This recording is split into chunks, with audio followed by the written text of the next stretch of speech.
The wind did not just blow across the northern plains, it scoured them.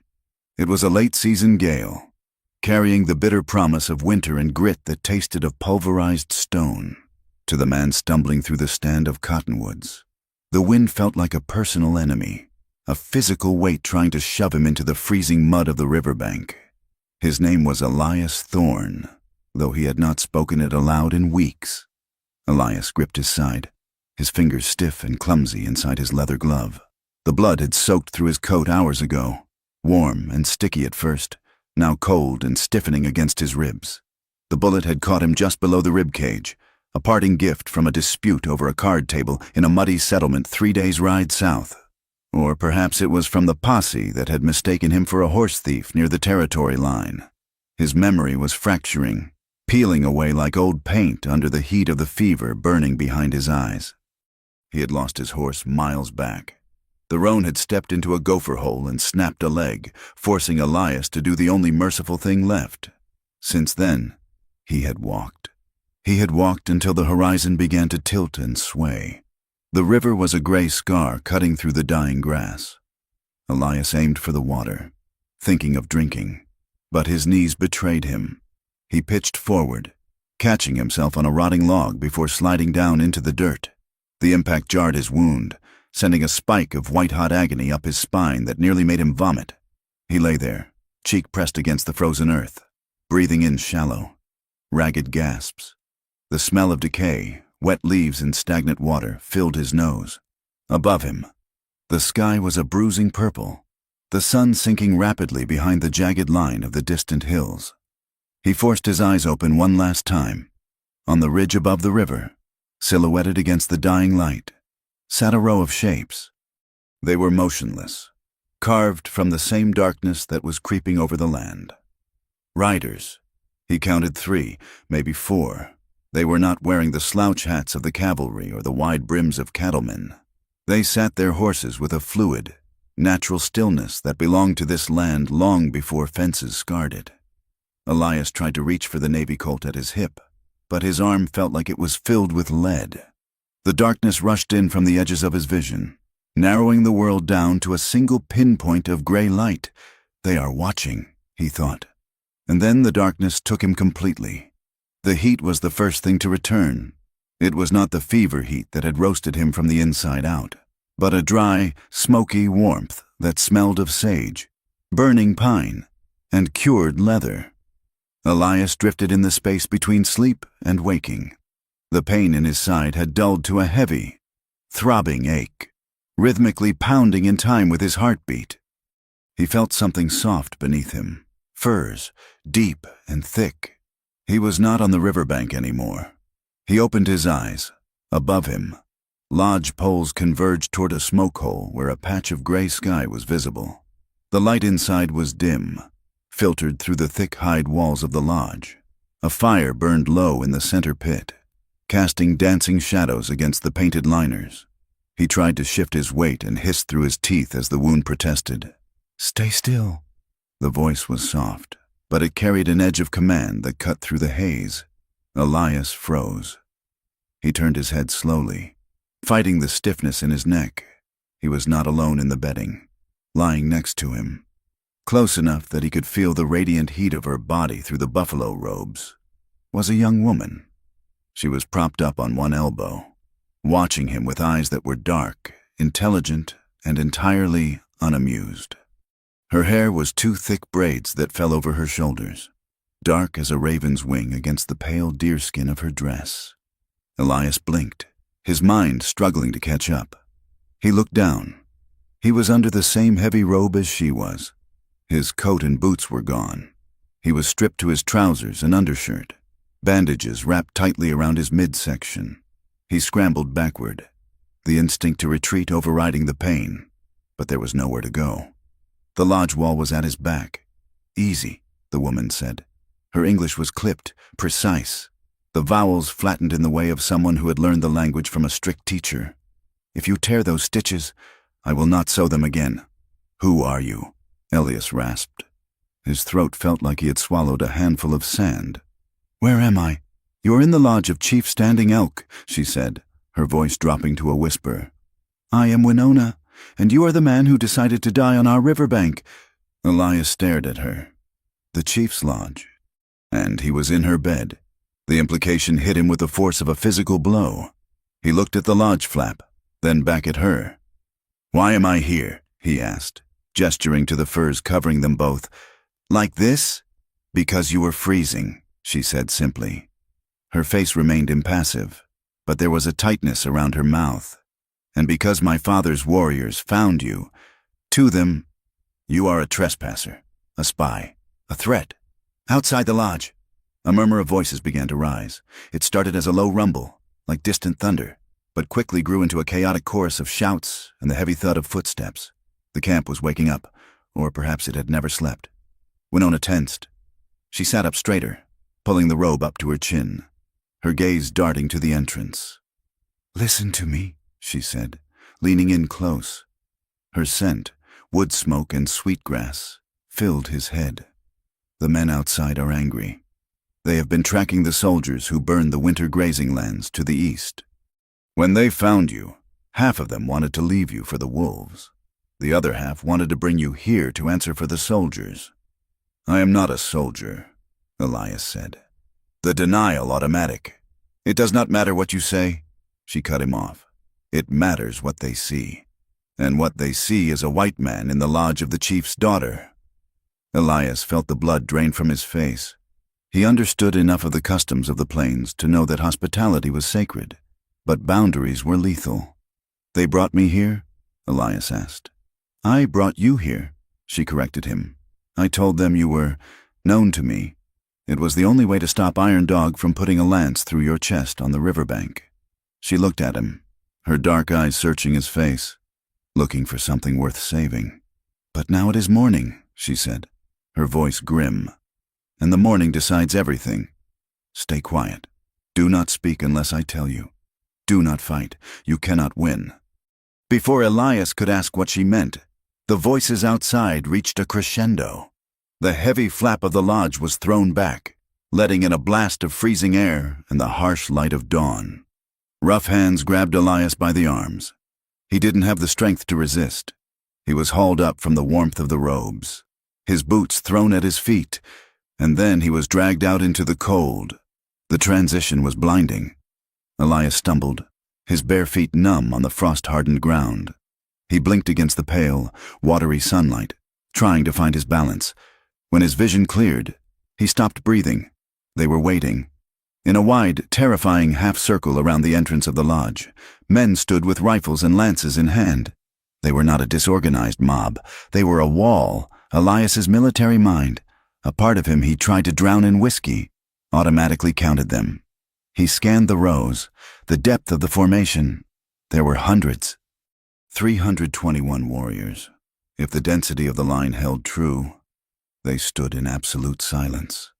321 pairs of eyes fixed on him, their expressions carved from stone. There was no anger in their faces, which was worse. There was only judgment. They waited as if the entire world had narrowed down to this single patch of dirt and the demand for a reckoning. Elias shivered, the cold biting through his thin shirt. He felt small, a piece of drift looking up at a mountain. Winona stepped out of the lodge behind him. She did not stumble.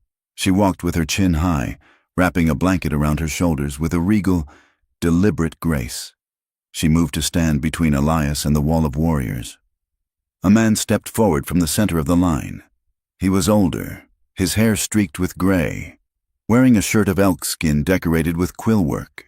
He carried no weapon, but the way the other men shifted to give him space made it clear who he was. Chief Standing Elk. His face was heavy with the lines of leadership and a grief that looked ancient. He spoke in his own tongue, his voice deep and resonant, carrying easily across the open space. He did not look at Elias. He looked at his daughter. Winona answered him. Her voice was steady, though Elias saw her hands trembling where they clutched the blanket. They spoke back and forth, the cadence sharp and urgent. Elias caught a few words, hand signals he had picked up over the years, but the bulk of it was lost to him. Then, a warrior with a scar running through his left eyebrow stepped out. This was Iron Dog, Elias guessed. The man pointed a finger at Elias, then at the lodge, spitting words that sounded like accusations. He gestured to the south, to the direction of the forts, and then mimed a noose. The chief turned his gaze to Elias for the first time. The weight of it was crushing. The interpreter, a small man with a withered arm standing near the chief, stepped closer to Elias. "Chief Standing Elk says you were found on our land," the interpreter said, his English thick but understandable. "You wear the clothes of the drifting men, but you move like the soldier. You carry a gun that has killed. You are here to spy for the blue coats." "I am no spy," Elias said, his voice cracking. "I am just passing through. I have no quarrel with you." Iron Dog shouted something, stepping closer, his hand gripping the knife at his belt. The interpreter ignored him and continued, "You were found in the sleeping place of the daughter of the chief. You woke beside her." Elias swallowed hard. "I was unconscious. I did not know." "It does not matter what you knew," the interpreter said coldly. "It matters what is. In our law, to be found in the robes of a woman is to claim her. It is a binding promise." Elias looked at Winona. She was staring straight ahead, her jaw set. "If it is not a promise," the interpreter went on, "then it is an insult, a theft of honor. And for that, the price is blood." The silence that followed was absolute. Elias felt the sweat freezing on his back. The logic was brutal and inescapable. He had been saved from the cold only to be handed a death sentence. Iron Dog spoke again, his voice a low growl. He was clearly advocating for the execution. The warriors behind him murmured in agreement, the sound like dry leaves scraping together. Winona stepped forward again. She spoke to her father, her voice ringing out clear and sharp. She gestured to Elias, then to herself. She placed a hand over her heart, then extended it toward the council. The chief listened, his expression unreadable. He looked at his daughter, then at the angry warriors, and finally at the gray sky. The interpreter turned back to Elias. "Winona says she claimed you.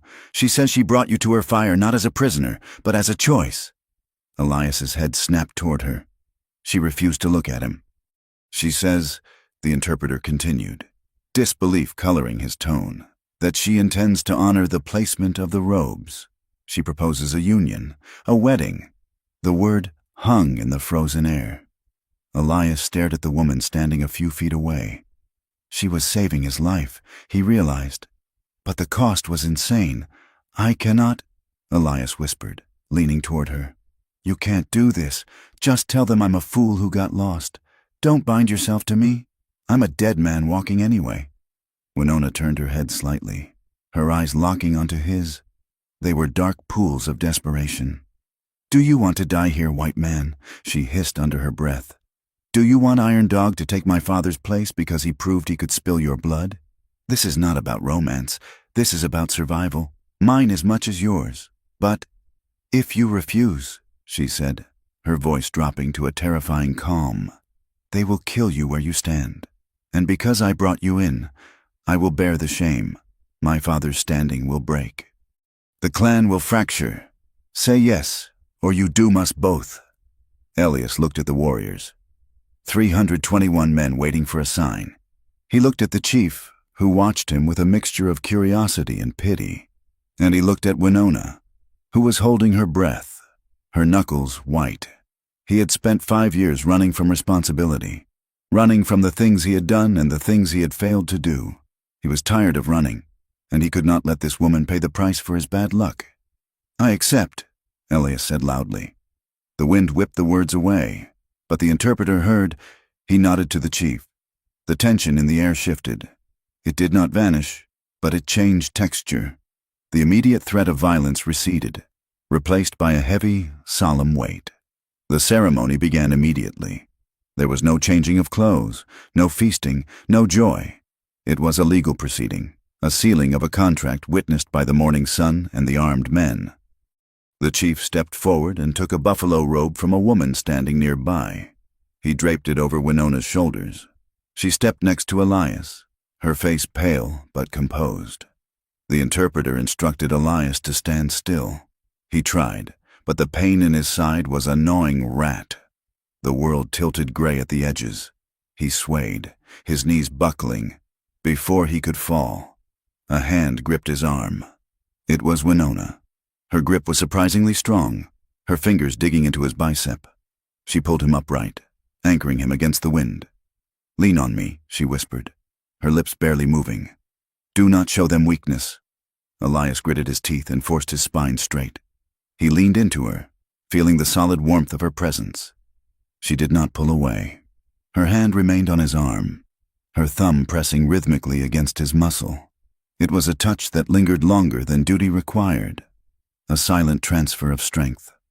The chief spoke a few words, looking at the sky. He took a small pouch of pollen and scattered it over their heads. He then tied a strip of leather around Elias's left wrist and a matching one around Winona's right. "It is done," the interpreter said. There was no cheer. No one fired a rifle in celebration. The 321 warriors lowered their weapons, but their eyes remained cold. They looked at Elias not as a new brother, but as a tolerated danger, a wolf that had been allowed into the sheepfold on a technicality. The circle broke. The men turned and walked away, their silence heavy with judgment. Iron Dog lingered the longest, spitting into the dirt at Elias's feet before turning his back. Elias sagged, the adrenaline draining out of him. Winona kept him upright, guiding him back toward the lodge. "Not there," she said, steering him toward a smaller, older structure set slightly apart from the main circle. "My father's lodge is his own. We have a new place." They entered the smaller lodge. It was cold inside, the fire pit merely a bed of gray ash. Winona moved quickly, gathering kindling, striking a spark. Elias collapsed onto the pile of furs in the corner, clutching his side. He watched her as she worked. She moved with efficiency, her anger contained in the sharp movements of her hands. She got the fire going, then turned to him. She looked exhausted. The regal mask she had worn outside slipped, revealing a young woman burdened by a crushing weight. "Why?" Elias asked, his voice rough. "Why did you really do it?" She sat back on her heels, feeding a stick into the flames. "Because Iron Dog wants war," she said. "He wants to lead. If he had killed you, the soldiers would come looking for a missing white man. It would bring the fight he wants. My father is tired. He wants peace. I bought him time." "You bought him time with your life," Elias said. "You're stuck with me now." She looked at him, her expression unreadable. "For now, until you are strong enough to leave, or until the snow melts." She stood up and came over to him. "Let me see the wound." She knelt beside him, her hands reaching for the hem of his shirt. Elias flinched, his hand shooting out to catch her wrist. It was a reflex, a survivor's instinct honed in back-alley fights and military skirmishes. "Don't," he warned. Winona didn't pull back. She looked at his hand gripping her wrist, then up at his eyes. "I am not your enemy. Husband," she said, the words sounding strange and heavy in her mouth. "And if I wanted you dead, I would have left you on the riverbank." Elias slowly released her. He lay back, staring at the smoke hole, trying to slow his breathing. She peeled back the blood-stiffened bandages. Her touch was gentle, far gentler than he deserved. She cleaned the wound with warm water and a pungent salve that stung like fire. As she worked, Elias watched her face. He saw the strength in the set of her jaw, the grief she carried in the corners of her eyes. She was beautiful, yes, but it was a beauty forged in iron. She was holding up the sky for her people, and now she was holding him up too. Their hands brushed as she tied the fresh linen. The contact sent a jolt through him that had nothing to do with pain. It was a spark of recognition. Two people trapped in a cage of circumstances, recognizing the same desperation in each other. She paused, her fingers resting on his chest for a heartbeat too long. Then she pulled away, wiping her hands on a rag. "Rest," she said, moving to the other side of the fire. "You will need your strength." Elias closed his eyes, but sleep didn't come. He reached into the hidden pocket of his trousers, checking for the object he guarded more closely than his own life. His fingers brushed the rough paper of the map, torn and refolded 100 times. He was not just a drifter. The map detailed a supply route that didn't exist on any official army chart, a route used for illegal shipments, a route he had been ordered to protect and then ordered to forget, and the name Elias Thorne was on a wanted poster in 3 territories, labeled a deserter and a murderer. He feared recognition more than he feared the bullet hole in his side. If these people found out who he really was, what he had been part of, the wedding vows wouldn't save him. The flap of the lodge lifted. It was the chief. He stepped inside, filling the small space.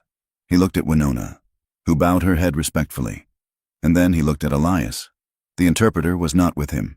The chief did not need one for this. He stepped close to where Elias lay. He pointed a finger at Elias's chest, right over the heart. "You live," the chief said. The English words heavy and distorted, like stones rolling in a riverbed. "Because of her." Elias nodded, maintaining eye contact. The chief leaned down, his face inches from Elias's. His eyes were hard, ancient, and terrifying. "But listen," the chief rumbled. "You are husband now. But if you bring bluecoats here, if you bring soldiers to my door—" He made a gesture, a sweeping motion of his hand toward the earth. "The ground will drink you dry." He straightened up, cast one last look at his daughter, and turned to leave. The flap fell shut behind him, leaving Elias and Winona alone in the dim, smoky silence. Elias looked at the woman who was now his wife. She was staring into the fire, her shoulders slumped. Outside, the wind howled again, rattling the lodge poles, sounding like 1,000 ghosts trying to get in. "I'm sorry," Elias said into the silence. "Don't be sorry," Winona said without looking up. "Be quiet and get well. The winter is just beginning." Elias lay back, the heat of the fire battling the chill in his bones. He was alive. He was married. And he was in the center of a storm that was only just starting to break. The days following the wedding did not bring warmth. They brought a cold that settled into the marrow of the bone and refused to leave. The camp of Chief Standing Elk was not a place of idle recovery. It was a machine of survival, grinding forward against the coming winter. Elias Thorne learned quickly that pity was a luxury these people could not afford. Even as his fever broke and the infection in his side began to retreat into a dull, manageable throb, the daily rhythm of the village demanded his participation. He watched from the entrance of the lodge as the women broke ice on the river's shallows to haul water in heavy skin bags, their hands red and raw. He saw men returning from hunts with less and less meat, the carcasses of deer gaunt and stringy. Rations were cut. The stew Winona brought him in the evenings grew thinner, more broth than substance. He ate it without complaint, wiping the wooden bowl clean with his finger. He learned to be small. He learned to be quiet. The camp was tense. Distant cracks of rifle fire would sometimes drift on the wind from the south, settler territory. Every time the sound echoed off the canyon walls, the camp would freeze. Mothers would pull their children close, hands muffling small mouths. Men would look to their weapons.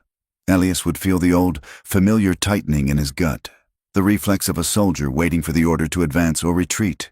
But no orders came, only the wind. Winona was rarely still. Elias watched her with a growing sense of bewilderment and respect. She was not merely the chief's daughter, a title that implied status but no labor. She was the spine of the operation.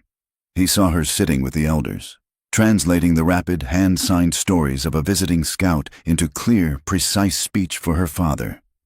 He saw her grinding herbs with the camp's healer, an ancient woman with eyes like cloudy glass. Winona's hands, so delicate when she changed his bandages, were ruthless when she crushed roots and dried berries. She was a bridge. He realized this one evening as she sat repairing a moccasin near the fire. She stood between the old ways of her father and the encroaching, steel-edged world of the whites. Both sides seemed to punish her for it. The soldiers and agents at the fort looked at her with disdain because she was native. Some of her own people looked at her with suspicion because she spoke the tongue of the enemy. Inside their lodge, the air was thick with unspoken rules. Their marriage was a performance for the world outside the flap.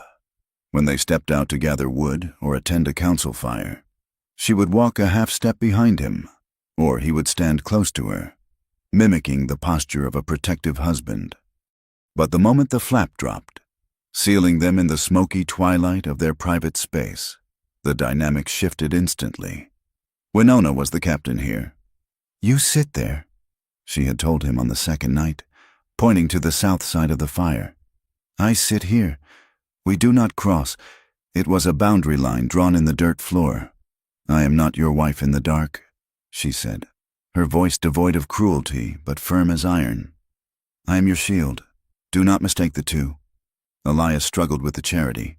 He was a man used to paying his way, either with coin or labor, lying on the furs she provided, eating the food she cooked, owing his life to her quick thinking. It scraped against his pride like sandpaper. He tried to express gratitude once, after she had repacked his wound with fresh moss and salve. "Thank you," he said, his voice rough. "You don't have to be this gentle." Winona pulled her hands back as if he had burned her. "Do not read into it," she snapped. "A dead husband is of no use to me. A crippled one is a burden. I need you standing." So he stood. By the fourth day, Elias could walk without the world spinning. By the fifth, he was bored of being useless. He found a pile of damaged tack in the corner of the lodge, bridles with snapped reins, cinches worn through by friction. He asked for an awl and sinew. Winona gave them to him silently. He worked for hours, the repetitive motion of stitching leather quieting the noise in his head. He repaired 3 bridles that afternoon. When Winona returned from the river, she picked up his work, inspected the stitching, and gave a single, curt nod. The next morning, a broken rifle stock was left near his bedding. It was a Henry repeating rifle, the wood shattered near the trigger guard. A valuable weapon, rendered useless. Elias spent 2 days carving a replacement piece from a block of seasoned ash wood he found near the woodpile, fitting it with the precision of a man who knew that a jammed gun meant death.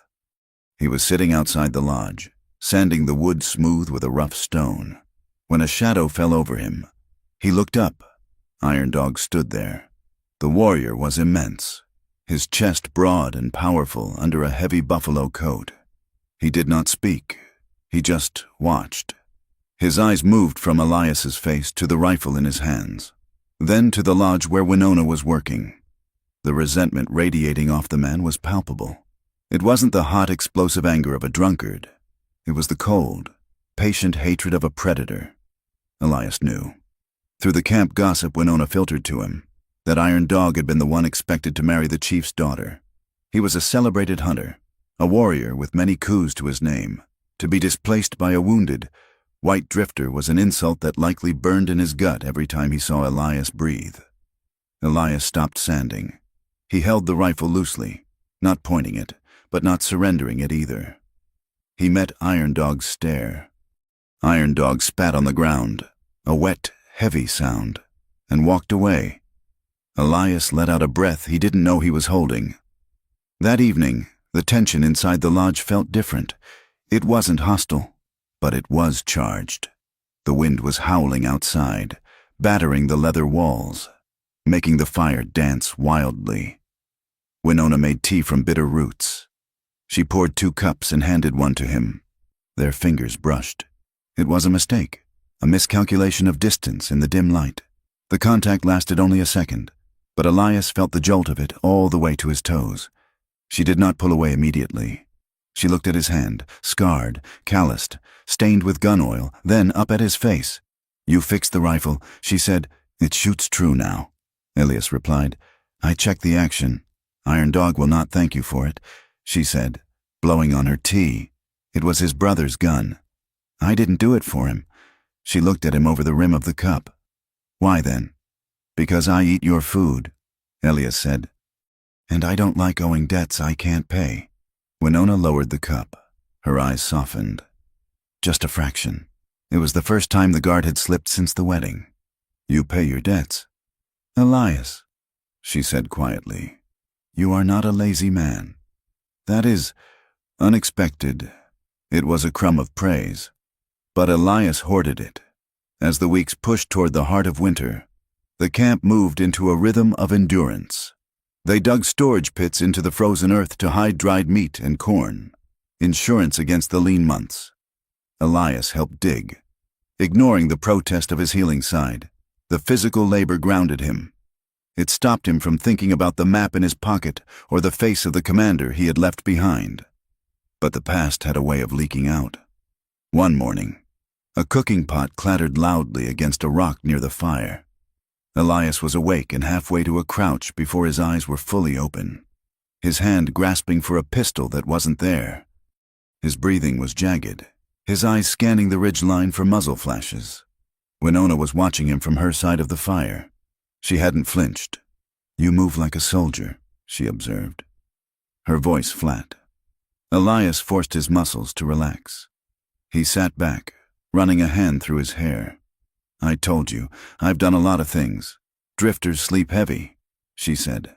"Soldiers sleep with one eye open. Which army were you with?" "Does it matter?" Elias asked. "Defensive. It matters if they are the ones hunting us," she said.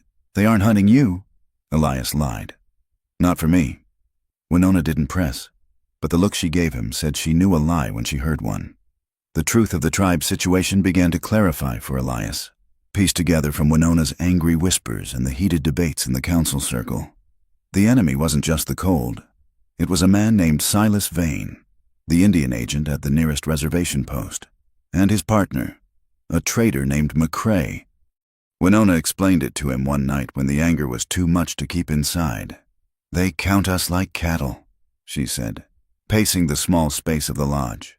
"The government sends flour, blankets, beef.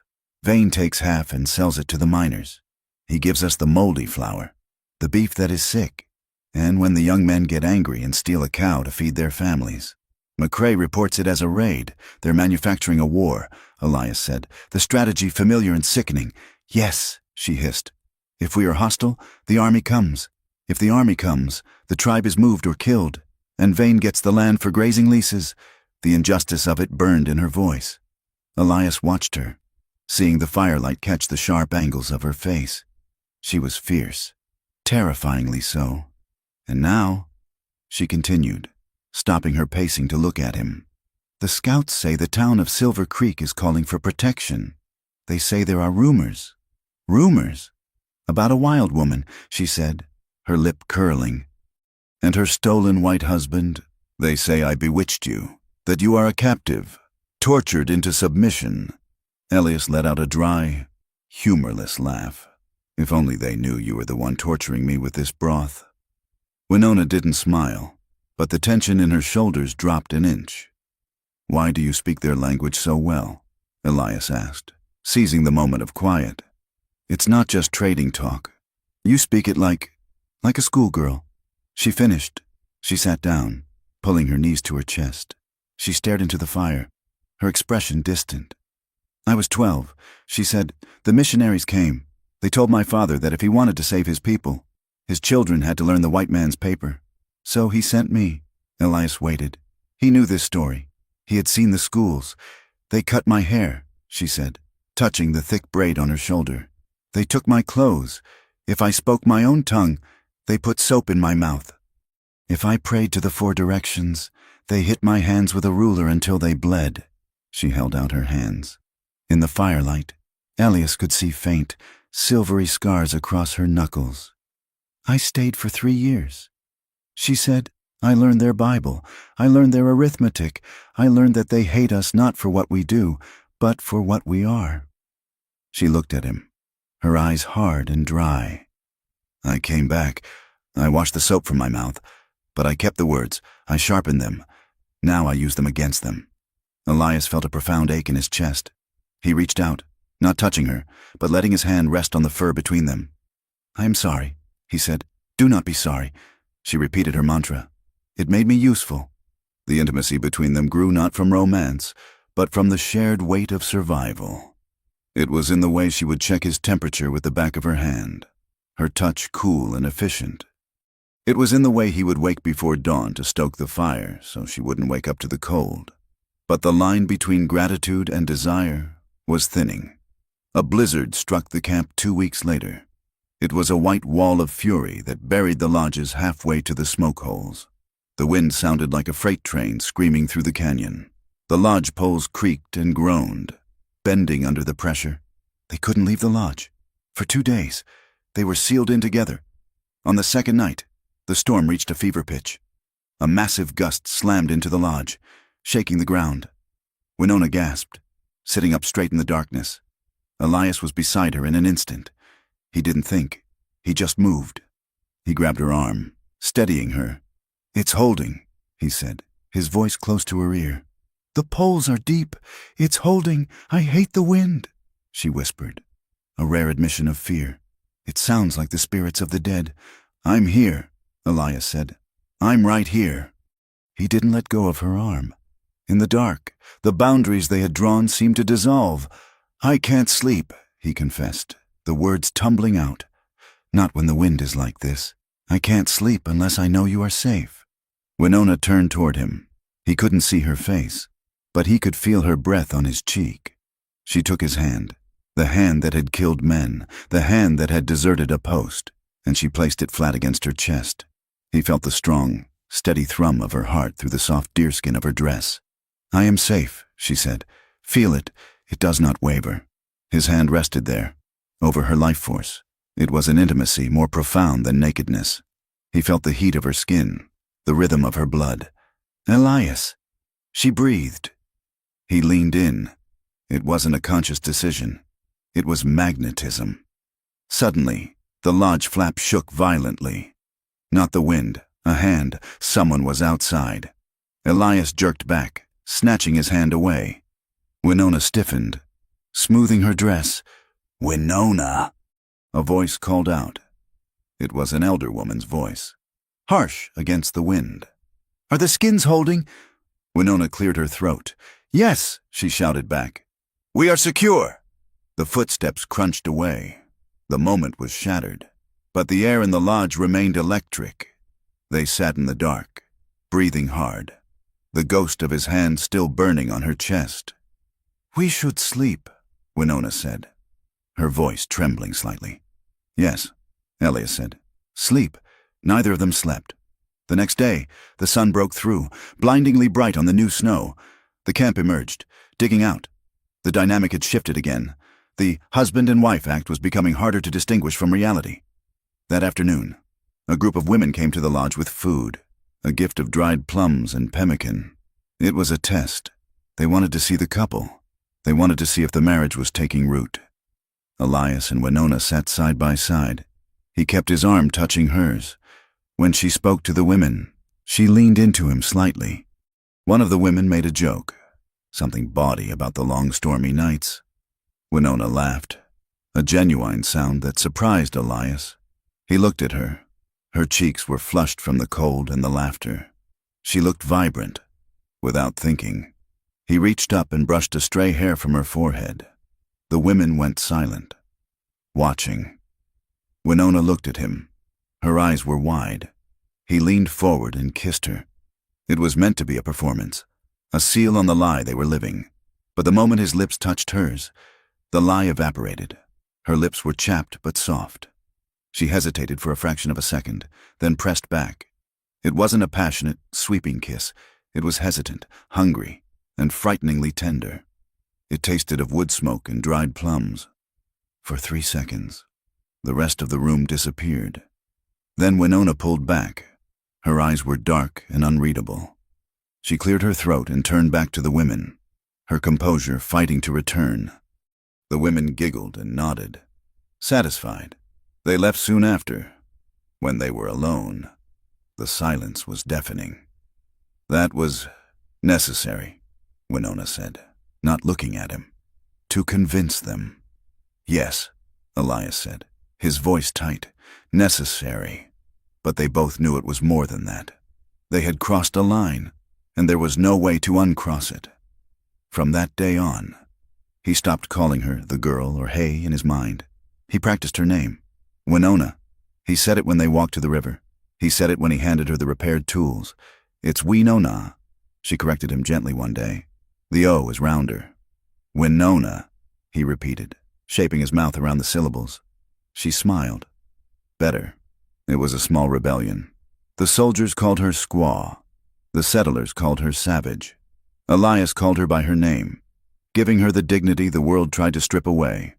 But the bubble of their relative peace could not hold. 3 weeks later, a messenger arrived. He rode a pony that was lathered and blowing hard. Despite the cold, he went straight to the chief's lodge. Winona was summoned immediately. Elias waited, pacing the length of their lodge, the old dread churning in his stomach. She returned an hour later. Her face was ashen. "What is it?" Elias asked. "Soldiers," she said. "A column from Fort Laramie. They are moving north." "North?" Elias asked. "That's away from here. Not this time," she said. "The messenger says they have orders to secure the valley before the deep snows. They are coming to move us. Move the whole band? In winter. That's a death march." Winona nodded grimly. "And Vane, the agent, he has given them a list, a census. He is counting heads. Every man, woman, and child must be accounted for against the ration rolls." Elias felt the blood drain from his face. "If they check the rolls, if they check the people, they will check everyone," Winona said. "They will look at every face." Elias turned away, staring at the leather wall. He couldn't hide, not if they were counting heads. He reached into his pocket and pulled out the map. He stared at it for a long moment, then crumpled it in his fist. "Winona," he said. He turned to face her.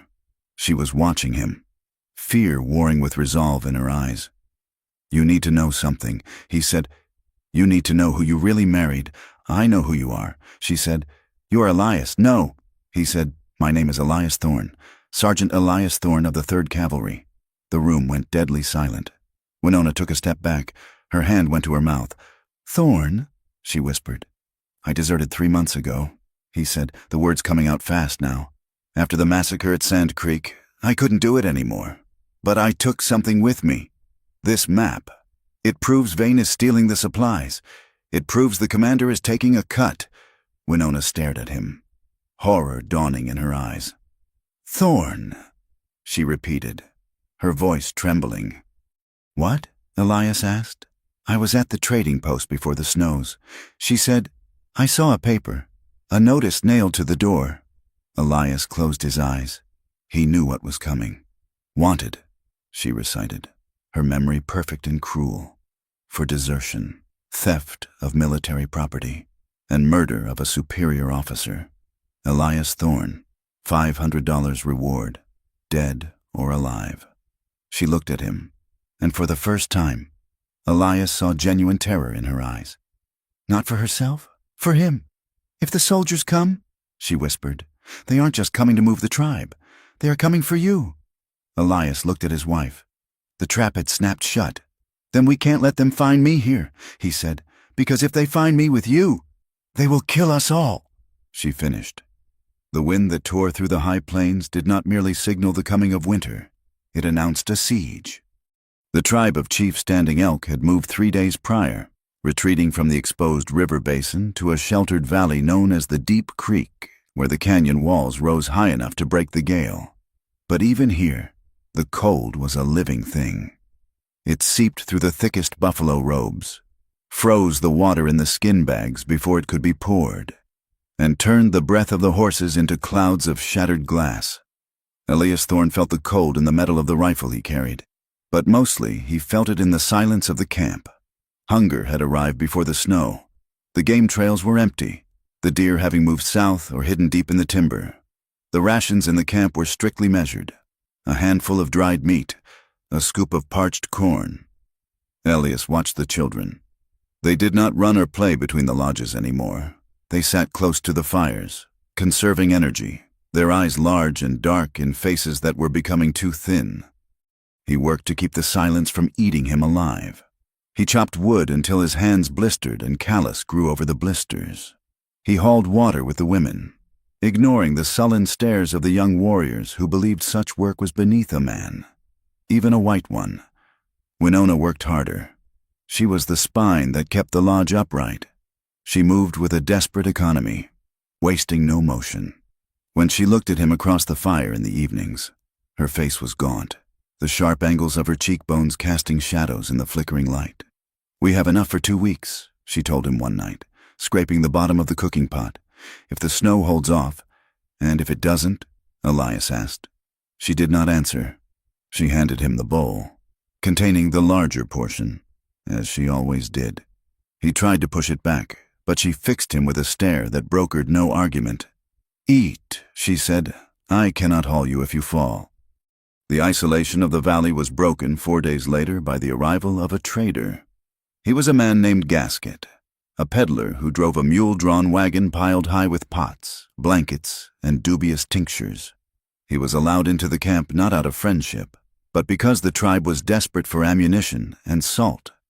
Elias stayed inside the lodge, cleaning his rifle, but the camp was small. Discovery was inevitable. Gasket came to the chief's fire to haggle. Elias was outside, stretching a hide, when the trader walked past. Gasket was a short man with a beard that looked like a bird's nest and eyes that shifted constantly, weighing the value of everything they touched. He stopped when he saw Elias. The wind whistled through the bare branches of the cottonwoods. Gasket took a slow pull from a flask at his hip, his eyes narrowing. He didn't speak immediately. He walked a circle around Elias, looking at his boots, the cut of his trousers, and finally, his face. "You are a long way from the garrison, friend," Gasket said, his voice greasy with false cheer. "I am where I belong," Elias replied, not looking up from his work. "Are you now?" Gasket stepped closer. "You have the look of a man I saw on a poster back at Fort Laramie, a poster with a very heavy price on it, $500, if I recall, for a man named Thorne." Elias stopped scraping the hide. He gripped the handle of the tool, his knuckles white. "I don't know any Thorne," Elias said, his voice low. "And I don't have $500. "No," Gasket laughed, a wet, hacking sound. "But the Army does, and the Indian agent, Mr. Vane, he pays double for information that leads to the capture of renegades, especially ones who steal maps." Elias stood up slowly, towering over the smaller man. Gasket took a quick step back, his hand dropping to the knife at his belt. "You are mistaken," Elias said. "Maybe." Gasket grinned, revealing yellow teeth. "Maybe not. But the road is long, and a man has time to think." He turned and walked away, whistling a tune that grated on Elias's nerves like a file on steel. That night, the tension in the camp broke. It did not start with soldiers. It started with smoke.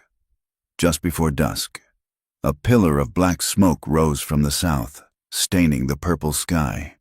It was coming from the direction of the Miller Ranch, a settler outpost on the edge of the territory. "Whiskey runners," Winona whispered as they watched the smoke from the ridge. "They burn the ranchers out, steal the stock, and then blame us." "It's a frame-up," Elias said. "The military tactics clear in his mind. They create the crime and leave a trail leading right to your doorstep." The retaliation came swiftly. It was not a disciplined military advance, but a chaotic, lightning-fast raid under the cover of darkness. Elias was sleeping lightly, his hand near the rifle stock, when the first shot cracked the frozen air. It was followed by the scream of a horse and the terrifying, high-pitched war cries of men trying to sound like something they were not. "Get down!" Elias shouted, rolling off the furs and dragging Winona to the floor. Bullets punched through the leather walls of the lodge, ripping through the space where they had been sleeping seconds before. Outside, the camp erupted into mayhem. Women screamed, dogs barked, and the thunder of hooves tore through the center of the village. Elias grabbed his rifle and crawled to the flap. "Stay here," he ordered Winona. "I am not a child," she hissed, grabbing her knife. Elias rolled out into the snow. The night was lit by the muzzle flashes of riders galloping between the lodges, firing indiscriminately. They were not wearing uniforms. They wore long dusters and hats pulled low. Elias raised his Henry rifle. He did not fire wildly. He took a breath, aimed at a rider preparing to torch the winter food stores, and squeezed the trigger. The man flew backward off his horse, the torch landing harmlessly in the snow. The raid lasted less than 10 minutes, as quickly as they had come. The riders wheeled their mounts and vanished into the dark, leaving behind the smell of gunpowder and death. Elias scrambled to his feet. Scanning the darkness, the camp was in shock. Wailing rose from the far side of the circle. He ran toward the sound. Winona was already there. A crowd had gathered around a small form lying in the snow. It was a boy, no older than 10, Swift Fox. He was Winona's cousin, a bright-eyed child who had taught Elias how to snare rabbits. A stray bullet had found him as he ran for cover. Winona was on her knees, her hands pressed against the boy's chest, but the blood was dark and spreading fast. She looked up at Elias, her face a mask of shattered grief. "He is gone," she whispered. The grief in the camp did not stay as sorrow. It curdled instantly into rage. The next morning, the council met. The air was thick with the desire for violence. The body of Swift Fox was wrapped in a blanket, waiting for the burial scaffold, a silent testament to the cost of their existence. Iron Dog stood in the center of the circle. He looked like a demon of vengeance, his face painted with black ash. He pointed a shaking finger at Elias. "It is him!" Iron Dog roared, his voice echoing off the canyon walls. "Before he came, we were hungry, but we were safe. Now the white men come, the traitor sees him, and the next night, death rides into our camp. He is the beacon." A murmur of agreement ran through the assembled warriors. Eyes turned to Elias, hard and unforgiving. They needed a reason for the boy's death, and Elias was a convenient one. "He draws them here," Iron Dog continued, pacing like a caged wolf. "He is cursed. His shadow brings the soldiers. We must cut the rot out before it kills the whole tree. Give him to the spirits. Leave his body on the boundary line as a message that we are clean of him." 2 warriors stepped forward, grabbing Elias by the arms. He did not fight. He looked at the chief, who sat with his head bowed, the weight of his people crushing him. Then Winona stepped into the circle. She did not ask for permission. She walked to the center and shoved Iron Dog back with a force that surprised them both. "You are a fool, Iron Dog," she said, her voice shaking not with fear, but with fury. "You think killing this man will stop Vane? You think it will stop the whiskey runners? They do not need him to hate us. They hate us because we breathe." She turned to the council, tears streaming down her face, freezing on her cheeks. "You want blood?" she demanded. "Go take it from the men who killed my cousin. But do not spill it here and call it justice. This man fought beside us last night. I saw him drop the rider who tried to burn the corn." Iron Dog sneered. "He fought to save his own skin. He is a coward who ran from his own war." Elias stepped forward, shaking off the hands that held him. "I ran," Elias said, his voice cutting through the wind. The council went silent. "I ran," he repeated, looking at the chief. "I was a sergeant. My commander, Major Lynch, ordered us to attack a camp on the Sand Creek. He said they were hostiles, but when we rode over the ridge..." Elias's voice broke. He swallowed hard and forced the words out. "They were old men, women, children under a flag of truce. I told my men to hold fire. Lynch shot the man next to me for disobeying. I didn't run from the war. I ran from the murder." He reached into his pocket and pulled out the crumpled map. "This shows the supply lines Vane uses to smuggle the whiskey." He said, "Lynch protects him. They are using the war as a cover to get rich. I have the proof. That is why they want me dead. Not because I am a deserter, but because I am a witness." The chief looked up. He stared at Elias for a long time, measuring the truth in his eyes. "If this is true," the chief said slowly, "then you are a danger to us, but you are also a weapon." The reprieve was temporary, and the peace was fragile. The camp remained on high alert. 2 days later, the sky turned a bruised purple, promising a storm of biblical proportions. Winona took 2 ponies and went to the river to break the ice for the evening water. She insisted on going alone, needing the silence to mourn her cousin. Elias was repairing a cinch in the lodge when the feeling hit him. It was a cold prickle at the base of his neck. He grabbed his rifle and ran toward the river. He was too late. He crested the bank just in time to see a struggle on the ice. 3 men, rough-looking, bearded, wearing the heavy coats of the whiskey gang, were wrestling Winona onto a horse. She fought like a wildcat, slashing with her knife, but one of the men struck her hard across the face with the butt of a pistol. She went limp. "No!" Elias roared. Raising his rifle, He fired, but the men were already spurring their horses up the far bank. The bullet kicked up snow inches from the lead rider. "We got the squaw," one of them shouted. "That's our ticket." They disappeared into the tree line, heading toward the pass that led back to the fort. They were taking her to trade. She was leverage, proof that the tribe was hostile, or perhaps a bargaining chip to force Elias out of hiding. Elias scrambled down the bank, sliding on the ice. He found her waterskins overturned, her knife lying in the snow with a smear of blood on the handle. He stood there, panting, the rage boiling his blood. Iron Dog appeared on the ridge, attracted by the gunshot. He looked down at the scene, then at Elias. "They took her," Elias said, his voice trembling. Iron Dog looked at the tracks. "Then it is finished. She is gone. I'm going after her," Elias said, climbing the bank. "You will die," Iron Dog said. "The storm is coming. Then I'd die," Elias snarled. He ran back to the horse lines. He didn't bother with a saddle. He threw a bridle on the strongest pony, a bay mare with a white blaze. As he mounted, a young warrior rode up beside him. It was Two Moons, a friend of Swift Fox. He had a repeater across his lap and a grim determination in his eyes. "I ride with you," Two Moons said, "for Swift Fox." They rode out as the first flakes of the blizzard began to fall. The tracking was a nightmare. The wind erased the hoof prints almost as soon as they were made. Elias rode by instinct and hatred. He pushed the mare hard, knowing that if they lost the trail now, Winona was gone forever. They caught them in a narrow box canyon 5 miles from the river. The whiskey runners had stopped to cinch a saddle, thinking the storm covered their tracks.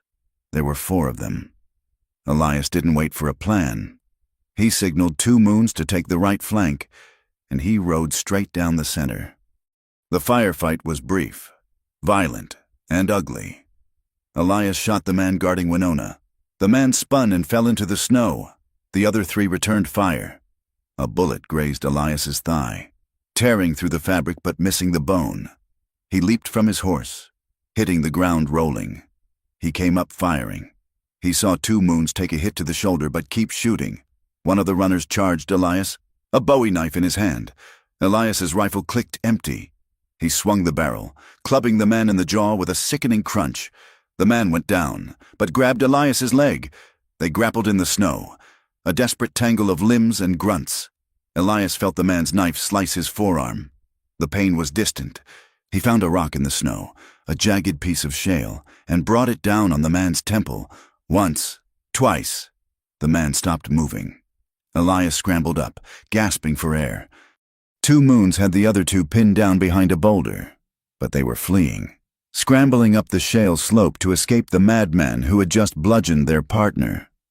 Elias didn't chase them. He ran to the horse where Winona was tied. She was conscious, blood running from a cut on her forehead. She looked at him, her eyes unfocused. "Elias?" she whispered. "I've got you," he choked out. "I've got you." He cut the ropes. She fell into his arms, and he held her so tight he thought he might crack her ribs. The blizzard descended with full fury. The world turned white. They could not make it back to the valley. The wind was a wall that pushed them back. "There is a place," Two Moons groaned, clutching his shoulder. "A rock shelf. Up the ridge." They led the horses up the treacherous slope, fighting for every step. They found the overhang, a shallow cave protected by a lip of stone. It was barely enough room for the 3 of them and the horses, but it was out of the wind. They huddled in the darkness. Two Moons passed out from the pain in his shoulder. Elias checked the wound. It was clean. Through the meat. He bound it tight. Then he turned to Winona. They sat against the back wall of the cave, wrapped in the buffalo robes they had stripped from the dead whiskey runner's saddle. The cold was a physical weight pressing against them. "You came," she said. Her voice was small, lost in the howling of the wind outside. "Of course I came," Elias said. He was shaking, not from the cold, but from the adrenaline crash. His hands, stained with blood that wasn't his, trembled violently. He looked at his hands. "I had to hurt him, to stop him." Winona reached out and took his shaking hands in hers. Her skin was freezing, but her grip was strong. "You did what survival demanded," she said fiercely. "Do not apologize for keeping breath in your lungs. Do not apologize for keeping it in mine." She pulled him closer. The space between them vanished. In the darkness of the cave, with death waiting just outside the circle of their warmth, the barriers of duty and arrangement dissolved completely. She didn't look at him like a political necessity. She looked at him like a man. "I do not want a shield. Elias," she whispered, her lips inches from his. "I have warriors for shields. I want you, the man who is afraid, the man who stays anyway." Elias looked at her, the bruise blooming on her cheek, the fire in her eyes. He realized he had stopped running. "Winona," he breathed. He kissed her. This time, there was no audience. There was no pretense. It was a collision of fear and relief. Her mouth was warm, tasting of iron and snow. She pulled him down, her hands tangling in his hair, anchoring him to the earth. Their intimacy was a trembling thing, fierce and desperate. Whispered names against skin, the friction of bodies seeking heat, the aching, terrifying realization that they belonged to each other not by law, but by blood and choice. When the storm broke the next morning, the world was silent and buried in white. They prepared to leave. 2 Moons was weak, but could ride. As Elias went to saddle the horses, he kicked something half buried in the snow near the dead runner's saddlebags. It was a crate. It had split open during the fight. Inside were bottles of cheap whiskey, but it was the wood of the crate that stopped Elias's heart. Burned into the side, clear as day, was the brand. VTTC, Vane Trading Company. Gov contract 404, and stuck in the slat of the wood was a scrap of paper, a shipping manifest tucked there by a careless clerk. It listed flour, 50 barrels, but the handwriting next to it noted whiskey, 20 cases, Dest, North Ridge. North Ridge was where the raids always started. "We have it," Elias said, holding up the slat of wood. "We have the link. Vane is supplying the whiskey to the raiders using government wagons." Winona looked at the wood, then at Elias. Her face hardened. "Then we go back," she said. "And we finish this." The return to the camp was solemn. They rode in like ghosts returning from the underworld. When they entered the chief's lodge, Elias laid the wood and the manifest on the ground before standing elk. He told the story. He told them about the men, the fight, and the brand. The chief listened. He looked at his daughter's bruised face. He looked at 2 Moons' bandaged shoulder. And he looked at the crate. He stood up. The grief that had bowed his shoulders seemed to evaporate, replaced by a cold, deadly resolve. He did not call for a defense. He did not call for a retreat. "At dawn," he said, his voice rolling like thunder, "we go to the fort." He looked at Elias. "You will guide us. You will show them this proof. And you will not go alone." The next morning, the sun rose on a sight that chilled Elias to the bone, yet filled him with a strange, fierce pride. Waiting in the valley, mounted on their war ponies, their faces painted for battle, were the warriors. They were not in a circle this time. They were in a column. 321 men. They were not waiting for a wedding. They were waiting for war. The journey to Fort Defiance was a march through a white purgatory.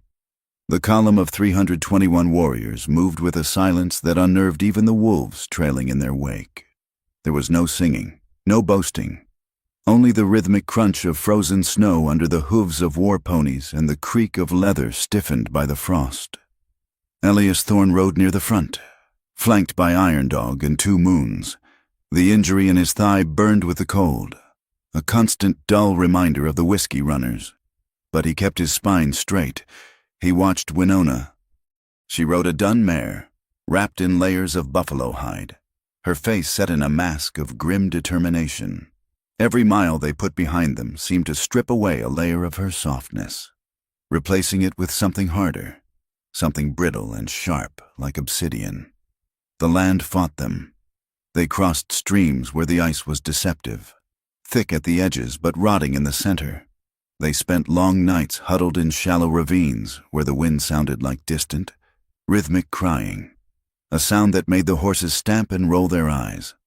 On the 5th day, The wilderness gave way to the scarred earth of settlement. They passed the boundary markers of the Miller Ranch, now just a blackened chimney and a few charred posts protruding from the snow. The work of the whiskey runners, blamed on the tribe.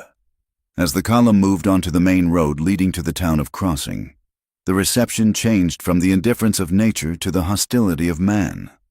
Crossing was a collection of rough-cut lumber buildings and muddy streets that had frozen into ruts. As the column of warriors appeared on the ridge, a bell began to ring in the town.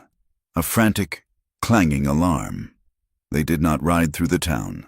The chief was wise enough to skirt the perimeter. But the town came out to watch. Men stood on porches and rooftops, rifles cradled in their arms, their breath steaming in the air. Women peered through curtains, their faces pale with a mixture of terror and fascination. Elias felt the hatred washing over them. It was a physical thing, heavier than the snow. As they passed a small, whitewashed church on the edge of the settlement, a man in a black coat stepped out. He was a preacher, his face red with the cold and righteousness. He pointed a shaking finger at Winona. "Behold the temptation," he shouted, his voice cracking. "Behold the pagan snare that drags good men to hell." A glob of spit flew from the crowd. Landing on the flank of Winona's mare, the horse danced sideways. Winona did not look at the preacher. She did not wipe the spit away. She stared straight ahead, her chin lifted so high it looked painful. A man near the blacksmith shop raised a rifle. "Tracking Elias! You traitor!" the man yelled. "You filth!" Elias's hand drifted to the Navy Colt at his hip. He felt the tension ripple through the warriors behind him. 321 hands tightened on lances and repeaters. One shot. That was all it would take to turn this muddy road into a slaughterhouse. "Don't," Winona said. She had not looked at him, but she sensed his movement. "Do not give them the excuse." Elias moved his hand away from the gun, but he rode closer to her, placing his horse between her and the crowd. He felt the eyes of his own people on him, judging his restraint, and the eyes of the settlers, judging his betrayal. He belonged to neither world now. He was an island, drifting in a sea of hostility. They reached the fort at midday. Fort Defiance was a sprawling complex of timber and stone, the American flag snapping violently in the wind above the parade ground. The gates were closed. Along the walls, blue-coated sentries walked their posts, their rifles shouldered. The column halted. The chief signaled for a parley. The gates groaned open, but only wide enough for a small group. A chaotic scene ensued as officials in heavy wool coats spilled out, flanked by a squad of armed soldiers. "You cannot bring a war party to a federal outpost," a lieutenant shouted, his hand resting on his saber. "We come for justice," the chief's interpreter called back. "We come with proof." "We will hear the chief," the lieutenant said, eyeing the line of warriors with a nervous sweat beading on his forehead despite the cold. "And the white man. The rest stay back." Elias dismounted. Winona did the same. As they walked toward the gate, the lieutenant stepped in front of Winona. Not her. He said, "She is my witness." The chief said, "She is a squaw." The lieutenant spat. "And this is military business." "She is my wife," Elias said, his voice low and dangerous. The lieutenant looked at Elias, a sneer curling his lip. "According to who? A savage right? That don't hold water here. Mister, in the eyes of the law, she is property of the state, and you," he looked Elias up and down, recognizing the face from the wanted posters. "You are a criminal. You are under arrest."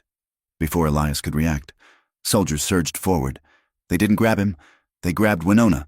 "No!" Elias shouted, lunging forward. A rifle butt slammed into his gut.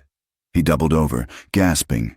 He saw Winona being dragged away, not toward the council room, but toward the stockade. She didn't scream. She looked back at him, her eyes wide and dark, before she was shoved through a heavy wooden door. "Take him to the colonel," the lieutenant ordered. Elias was hauled to his feet, wheezing. He realized then that the law he had come to serve was not a shield. It was a bludgeon, and they were about to be beaten to death with it. He was marched across the parade ground, past the staring faces of soldiers who looked at him with a mix of curiosity and disgust. He was taken to the headquarters building, but instead of the main office, he was shoved into a small, windowless interrogation room. He waited for an hour. The room was cold, smelling of stale tobacco and damp wood. The door opened. It wasn't the colonel. It was Major Lynch. Elias felt the blood freeze in his veins. Lynch looked older than Elias remembered, his face puffier, the veins in his nose broken from too much drink. But his eyes were the same, cold, pale blue, devoid of empathy. "Sergeant Thorne," Lynch said, closing the door softly. "You look like a dog that's been kicked too many times." "I am not a sergeant," Elias rasped. "Not anymore." "No," Lynch agreed, pulling out a chair and sitting opposite him. "Now you are a deserter, a thief, and a consort to hostiles. That is a hanging offense." "Elias." "I have the ledger," Elias said, cutting to the chase. "I have the crate from the whiskey runners. It has the Vane Trading Company brand. It has the government contract number." Lynch didn't flinch. He smiled. A thin, tight expression. "Paper burns." "Elias, wood splinters.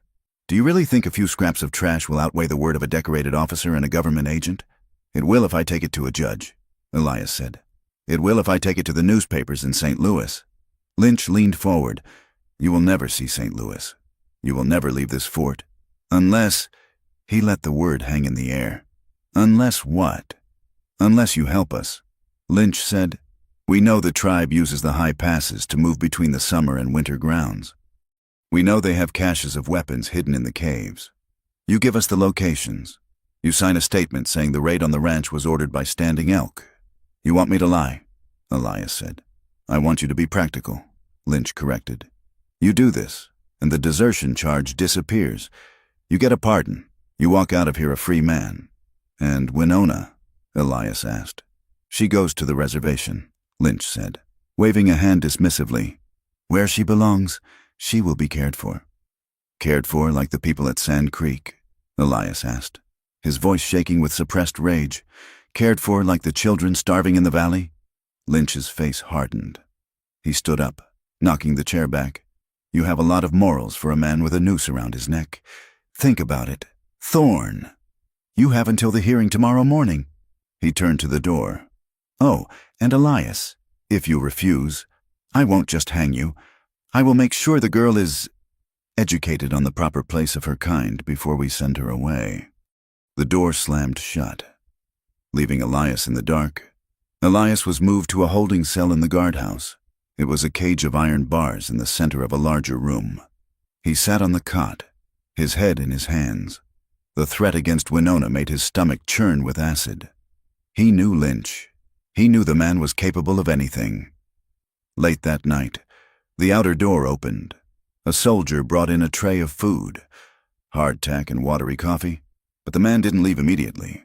He was older, stooped, wearing a uniform that was frayed at the cuffs. He looked around nervously, then slipped a piece of folded paper through the bars. "My name is Abernathy," the man whispered. "I'm the clerk for the quartermaster." Elias took the paper, hiding it in his palm. "Why are you helping me?" "Because I keep the books," Abernathy hissed. "I see the numbers. Vane is stealing 70% of the beef allotment. The flour is mixed with sawdust. I have a wife, Mr. Thorne. I have a baby girl. I cannot sleep at night knowing what I am signing." Elias unfolded the paper.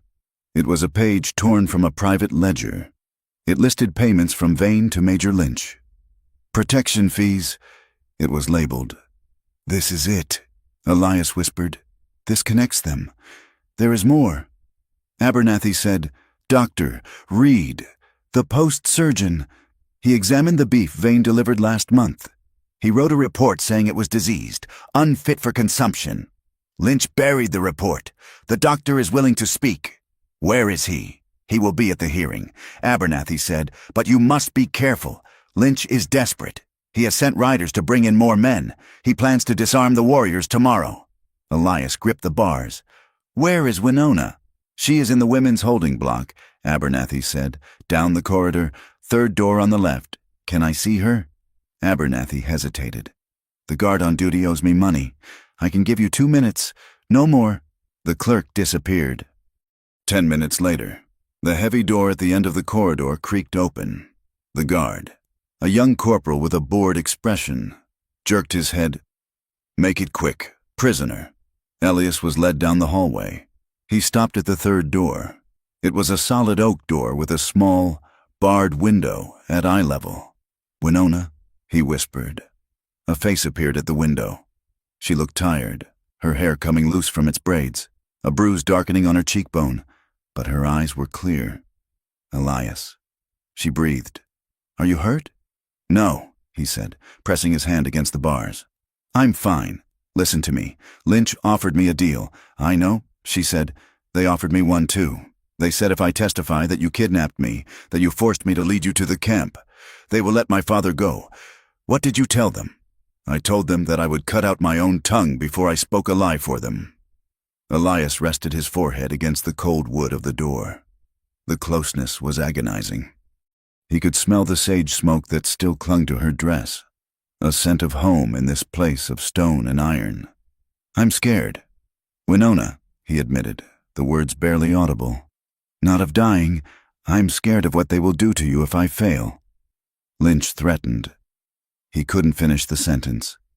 "Elias, look at me." He raised his eyes to the small window. "Do not let them use your love as a weapon," she said fiercely. "That is what they want. They want you to be small. They want you to be afraid." "I'm afraid," he said, "because I love you, and that gives them a target." "Then let them target it," she said. "Love is not a permission for you to control my fate. Elias, it is permission for you to stand beside me. Stand beside me tomorrow. Do not bend." The guard rattled his keys. "Time's up." Elias pressed his fingers through the mesh of the window. Winona met them with her own. For a second, their skin touched, warm, alive, defiant. "I will not bend," he promised. The next morning, the hearing was held in the mess hall, which had been converted into a makeshift courtroom. The tables were pushed aside, and a long bench was set up for the tribunal. A colonel from a neighboring district presided. A man named Colonel Vance, who looked bored and annoyed to be there. Lynch sat at the prosecution table, looking smug. The room was packed. Soldiers lined the walls. The chief and his interpreter sat on one side. Elias and Winona were brought in separately and seated near the center. Lynch began his opening statement, painting a picture of chaos.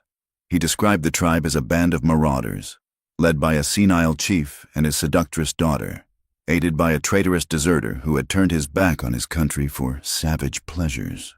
He called his witnesses, men Elias recognized as part of the whiskey gang, cleaned up and dressed in suits, swearing they were honest ranchers terrorized by the tribe. Then it was Elias's turn. He stood up. His leg throbbed, but he did not limp. "Major Lynch speaks of honor," Elias said, his voice carrying to the back of the room. "But there is no honor in starving children. There is no honor in selling government beef to minors while families eat boiled leather." He pulled the ledger page Abernathy had given him from his pocket. "Object," Lynch shouted. Jumping up, "That is stolen property." "It is evidence," Elias shouted back. "This proves Lynch is on Vane's payroll, and I have a witness." He pointed to the back of the room. "Doctor." Reed stood up. The surgeon looked terrified, but he nodded. "I wrote the report." The doctor said, his voice shaking, "The beef was diseased. Major Lynch ordered me to burn the findings." The room erupted in murmurs. Colonel Vance banged his gavel. "Silence!" Vance looked at Lynch, his eyes narrowing. "Major, is this true? It is a fabrication." Lynch sputtered. "A conspiracy." Then Winona stood up. She did not wait to be called. She wore her deerskin dress, stained with the dust of the trail. She looked wild and undeniably regal. "Your Honor," she said. Her English was perfect, the accent gone, the tone polished and precise. The room fell dead silent. They had expected grunts or broken pigeon. They heard the voice of an educated woman. "They call us savages," she continued, looking directly at Colonel Vance, "because we fight to keep what is ours. But who is the savage? The man who kills to feed his family, or the man who kills to pad his pocket?" She pointed at Lynch. This man is not a soldier. He is a merchant of death. He creates war because peace is not profitable. My husband? She looked at Elias, and the word hung in the air, heavy and absolute. My husband risked his life to bring this truth to you. Not to save himself, but to save the belief that your law might actually mean something. Lynch was turning purple. He slammed his fist on the table. Enough of this. Guard, seize them. Sit down. Major. Colonel Vance barked. But Lynch wasn't listening. He signaled to the window. Outside, a bugle blew. The sound of shouting erupted from the parade ground. Gunfire cracked, sharp, panicked bursts. What is that? Vance demanded. Lynch smiled. A cruel, twisted expression. That, Colonel, is security. I have ordered the disarmament of the hostiles. We are seizing their horses. You did what? Vance stood up, horrified. You'll start a massacre. It's already started. Lynch said. Elias didn't think. He reacted. He kicked the heavy oak table, sending it crashing into Lynch's legs. As the major went down, Elias grabbed Winona's hand. Run, he shouted. Chaos swallowed the room. Soldiers drew weapons, but the confusion was absolute. Elias drove his shoulder into a guard who blocked their path, sending the man sprawling. He grabbed the guard's revolver from his holster. They burst out of the mess hall into the cold sunlight. The parade ground was a war zone. Soldiers were trying to corral the ponies. Warriors were fighting back with lances and knives. The 321 men had not come to be disarmed. They had come ready. Iron Dog was on his horse, swinging a war club, driving back a group of infantrymen. He saw Elias and Winona emerging. Here, Iron Dog shouted, kicking a riderless horse toward them. Elias boosted Winona onto the horse and swung up behind her. He wrapped one arm around her waist and fired the revolver with the other, suppressing the soldiers pouring out of the barracks. To the gate, Elias screamed. The chief was already there, rallying the men. They were not fighting to take the fort. They were fighting to break out. The column smashed through the confused sentries at the main gate like a battering ram. They galloped out onto the open snow, the wind whipping their hair. Behind them, the fort alarm bell clanged uselessly. They rode hard for a mile, putting distance between them and the rifles. Then they slowed, the horses blowing hard in the cold air. Elias looked back. The fort was a smudge of gray smoke against the white horizon. He looked down at the ledger page still crumbled in his hand, and the wooden slat from the crate tucked in his saddlebag. They had the evidence. They had the truth. But Lynch was still in command, and now there was no going back. Winona leaned back against him, her body trembling with the aftershocks of the escape. We are at war now, she said, her voice flat. Yes, Elias said, reloading the revolver with shaking hands. We declared it the moment we walked out that door. The chief rode up beside them. He looked at Elias, then at the fort. The law did not listen, the chief said. Not today, Elias said. But there are other judges. Higher up, we have to get this to the territory capital, to the governor. That is 5 days' ride, Iron Dog said. Riding up on their other side, through the storm, with the army behind us. Then we ride fast, Winona said. She reached back and covered Elias's hand with hers. We do not run to hide, she said. We run to fight. Elias squeezed her hand. He looked at the vast, indifferent landscape stretching out before them. He was a wanted man. Again. But this time, he wasn't running away from his ghosts. He was running alongside them. The retreat from the fort was not a flight. It was a race against the melting earth. The unseasonable Chinook wind that had aided their escape now turned the plains into a treacherous slurry of mud and slush. The creeks, frozen solid only days before, were now swollen. Angry veins of brown water cutting across the landscape. Elias Thorne rode with his head down against the spray of mud thrown up by the hooves of the lead ponies. His leg, grazed by the bullet during the rescue and battered in the escape, throbbed with a sickly, hot rhythm. But he did not slow down. Beside him, Winona rode with a terrifying focus. She did not look back at the smudge of smoke that was Fort Defiance. She looked only ahead, toward the valley where the women, children, and elders waited. Every mile felt hunted. The horizon seemed to possess eyes. They knew Lynch would not let this stand. A court-martial offense was one thing. A public humiliation involving a prison break and the theft of damning evidence was another. The major would burn the territory to the ground to bury his secrets. They reached the main encampment 2 days later. The horses were blown, their flanks heaving, lathered in sweat despite the biting wind. The mood in the valley was not one of relief. It was a taut, vibrating silence. The scouts had already brought word. "Militia," Iron Dog said, meeting them at the perimeter. He looked at the exhausted horses and the grim faces of the returning party. "They are gathering at the crossing. Not just soldiers, men from the mines, men from the saloons. Vane has opened the whiskey barrels and the ammunition crates. They are coming to kill us," Winona said, sliding from her horse. Her legs nearly buckled, but she caught herself on the stirrup leather. "They are coming to finish it," Iron Dog agreed. The preparations began immediately. There was no wailing, no panic. The tribe moved with the efficiency of a people who had known nothing but encroachment for a generation. Wagons groaned under the weight of hastily packed supplies. The winter teepees were struck. The heavy hides rolled tight. Elias watched as the mothers gathered the children. He saw a woman teaching a small boy, no older than 6, how to curl himself into the hollow of a riverbank root system, how to pull the brush over his head and remain as still as a stone, even if he heard screaming.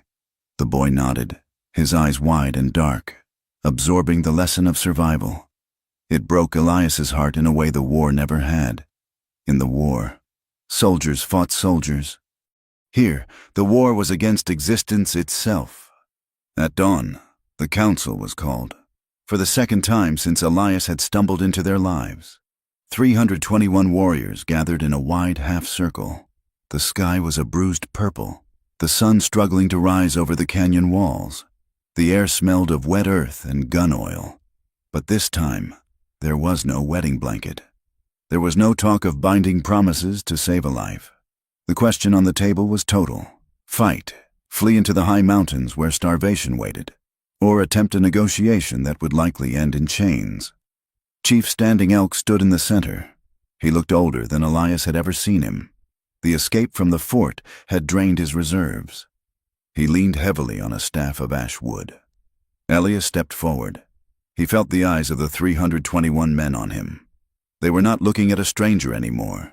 They were looking at a man who had bled with them, but who was also of the blood that hunted them. "I will not lie to you," Elias said. His voice was raspy, carrying across the silent ranks. "Negotiation is death. Major Lynch cannot let us live.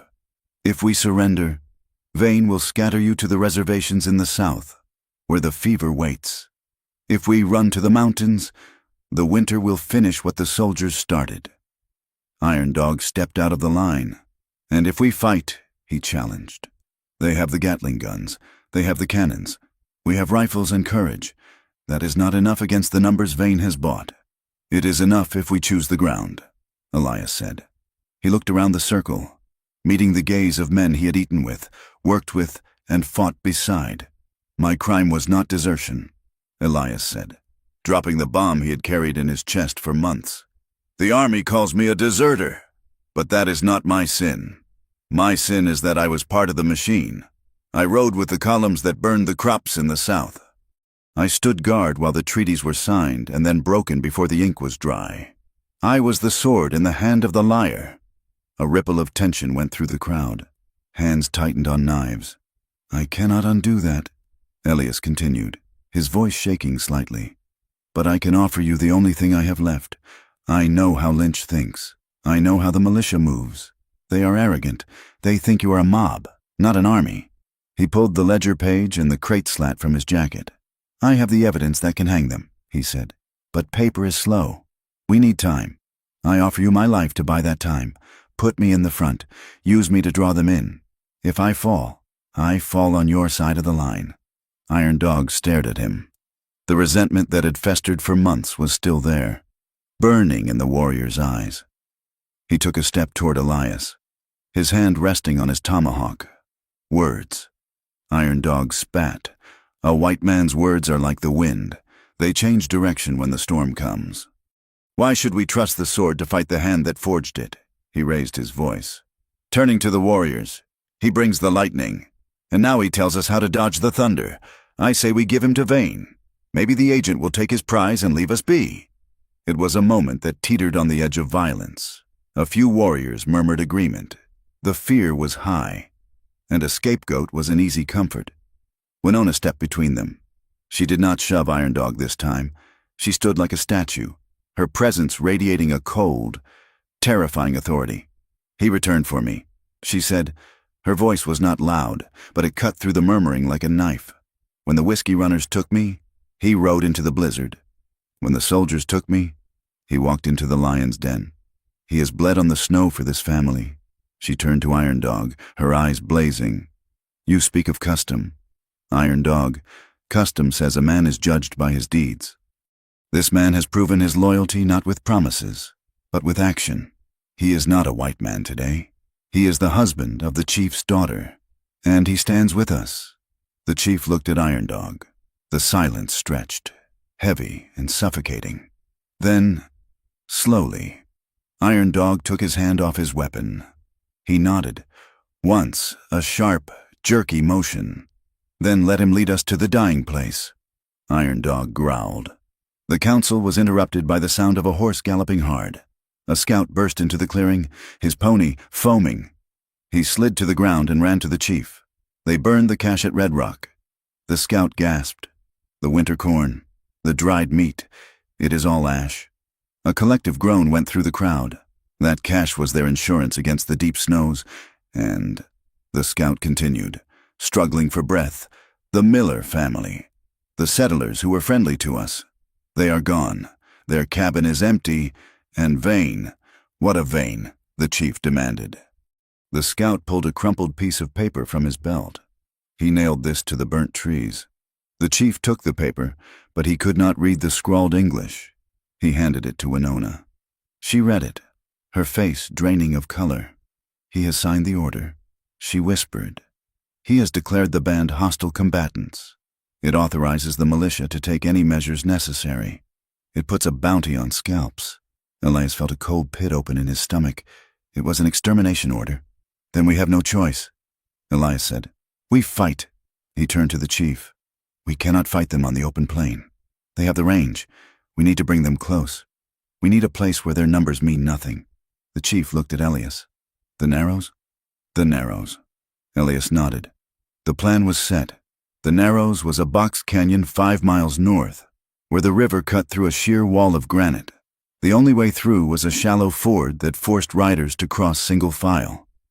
They moved the women and children to the high caves above the canyon, camouflaged behind brush and stone. The warriors took their positions along the ridge lines and behind the boulders at the canyon floor. They waited. The day dragged on. The sun moved across the sky, indifferent to the violence preparing to unleash itself below. Elias lay behind a fallen log near the ford, his Henry rifle resting on the wood. Winona lay beside him. She had refused to go to the caves. She had a Winchester across her lap, her braids tied back, her face smeared with mud to cut the glare. You should be with your father, Elias whispered. My father is leading the center, she said, her eyes fixed on the bend in the river. My place is with my husband. Elias looked at her. In the harsh light, she was beautiful and terrifying. The girl he had woken up next to was gone. In her place was a warrior born of necessity. I love you, he said. It was the first time he had said it without fear attached to it. Winona looked at him. She reached out and squeezed his hand. Live to tell me that tomorrow. Elias, at dusk, they arrived. It started with the sound of jingling tack and the heavy rumble of wagons. Then, the column appeared around the bend. It was a motley force. At the front rode the militia, rough men in dusters, mercenaries paid in gold and whiskey. Behind them were the traders, Vane's personal enforcers, and scattered among them were blue uniforms, soldiers who had either been lied to or had lost their moral compass in the vastness of the territory. Vane was there. Elias saw him through the sights of his rifle. The agent was riding in a carriage near the rear, wrapped in a fur coat, looking like a king surveying his domain. They saw the empty canyon. They saw the river ford. "It's quiet," a militia captain shouted. "Too quiet. Push forward." Vane's voice drifted over the water. "Flush them out." The lead riders entered the water. The horses splashed through the icy current. Elias waited. He watched the lead rider reach the halfway point. He watched the second and the third. He waited until the river was full of men. "Now!" Elias screamed. He squeezed the trigger. The lead rider fell from his saddle. From the ridges above, 321 rifles opened fire at once. The sound was apocalyptic. The canyon walls magnified the report into a continuous, rolling thunder that shook the ground. The river erupted in splashes and screams. The militia, caught in the open water, panicked. Horses reared, throwing their riders into the freezing current. Men scrambled for the far bank, only to be met by Iron Dog and his flankers emerging from the rocks. It was not a battle. It was a meat grinder. The militia tried to retreat, but the wagons in the rear had jammed the narrow trail. Chaos consumed the column. Elias fired, worked the lever, and fired again. He did not aim for faces. He aimed for shapes. He was a machine again. But this time, the machine was fighting for something real. Winona was firing beside him. She was calm, methodical. She did not waste ammunition. "They are breaking," she shouted over the roar. "Look!" The rear of the column was turning. Vane's carriage was trying to wheel around, the driver whipping the horses in a frenzy. "He's running!" Elias yelled. "Vane is running!" The chief saw it too. From his position on the lower slope, Standing Elk rose. He signaled to a group of young warriors. They mounted their ponies, which had been hidden in a draw, and charged. The charge hit the rear of the retreating column like a hammer. The carriage was overturned. The firing began to sputter out as the militia scattered, running for the tree line, abandoning the fight. They were mercenaries. They were not willing to die for Vane's greed. Elias and Winona ran down the slope toward the overturned carriage. Smoke drifted across the battlefield, stinging their eyes. In the mud near the riverbank, the chief had cornered Vane. The agent was crawling on his hands and knees, clutching a satchel. Gold coins spilled from it into the bloody snow. He looked up, his face a mask of terror, mud plastering his expensive hair to his skull. Standing Elk stood over him.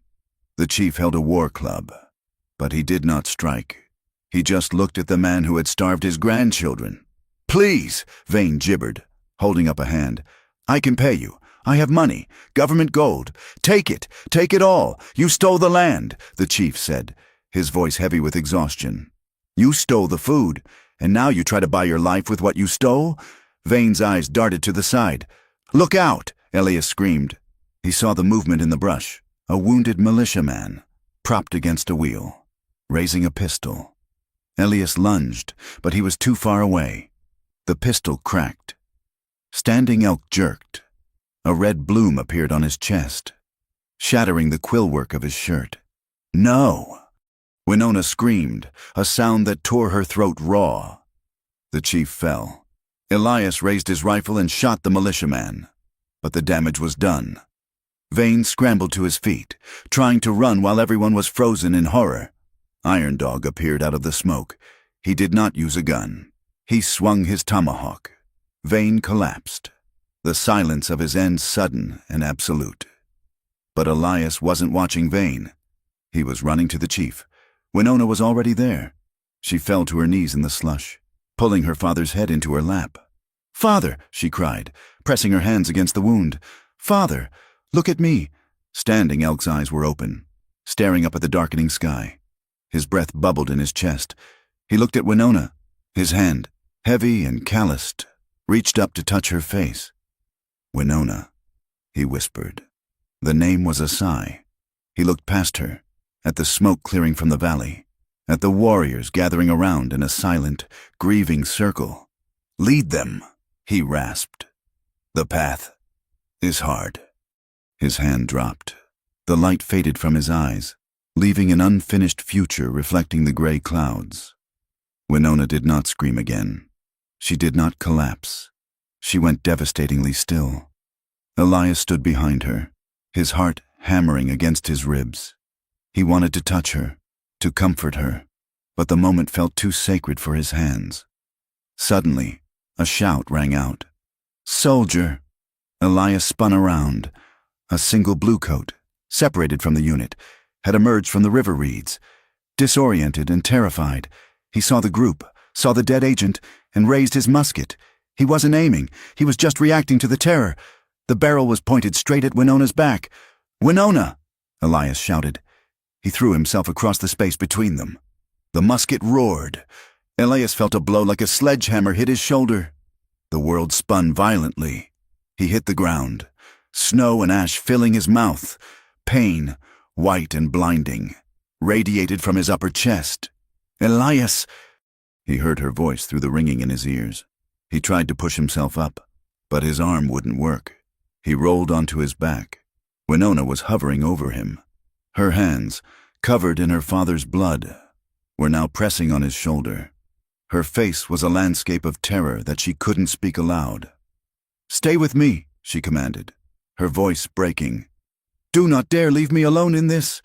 Do not dare. I'm here." Elias wheezed. He looked down. The bullet had taken him high in the shoulder, missing the heart but shattering the clavicle. Blood was pulsing, dark and fast. The Warrior 2 Moon stepped up and dispatched the soldier, but the violence was over. The silence of the aftermath settled over the canyon. "We need fire," Winona yelled at the warriors, staring in shock. "We need the medicine bag. Move!" She was the leader now. Grief was a luxury she pushed into a box in her mind. She tore the hem of her dress, packing the wound. "You are a fool," she whispered to Elias, tears finally cutting tracks through the mud on her face. "A brave, stupid fool." "I told you," Elias gritted out, the pain making his vision tunnel.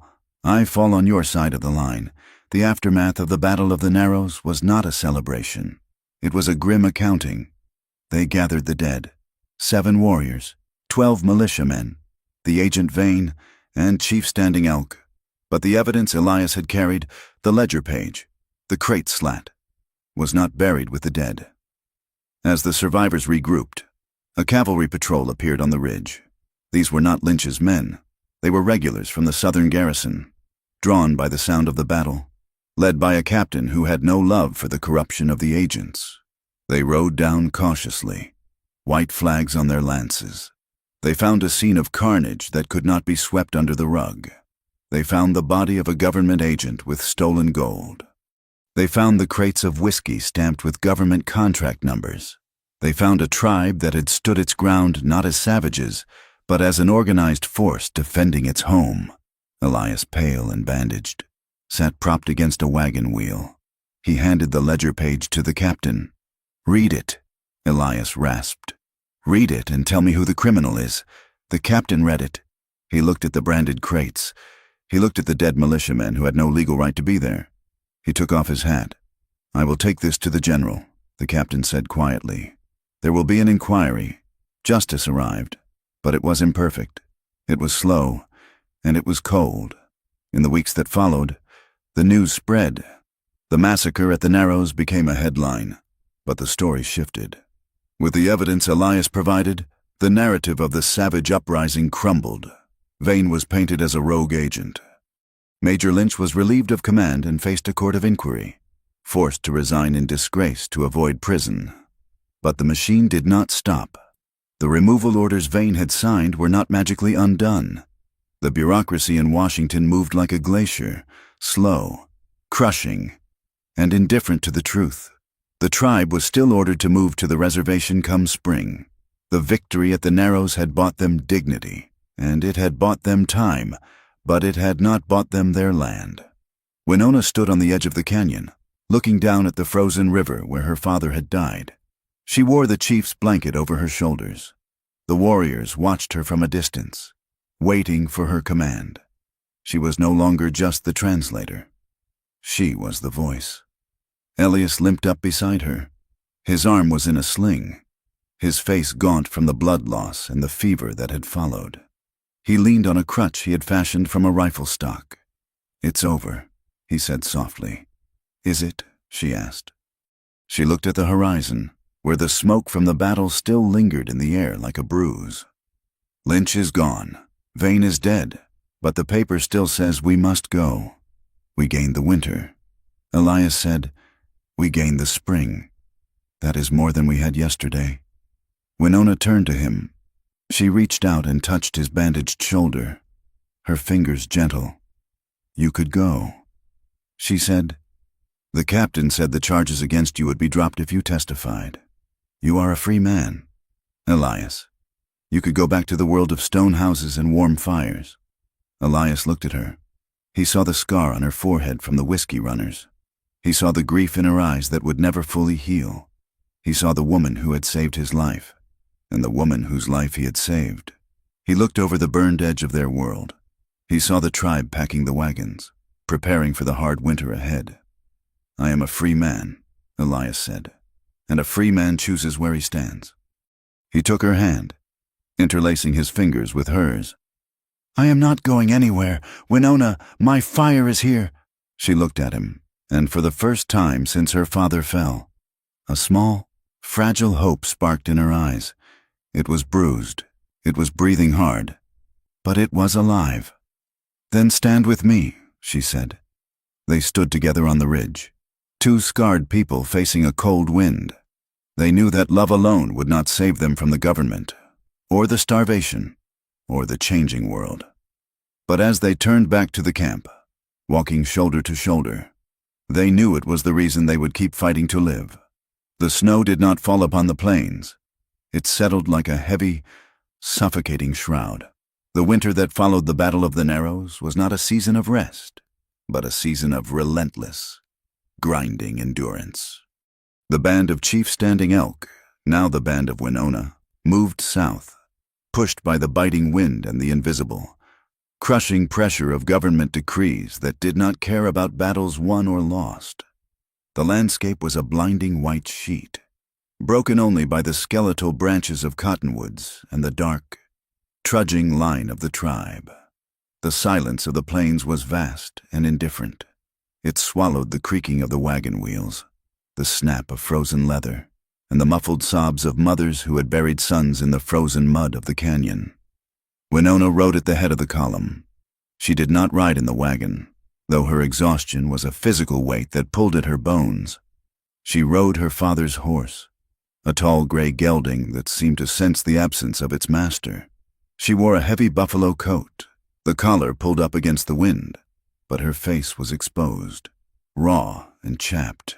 She had to be seen. The people needed to see her.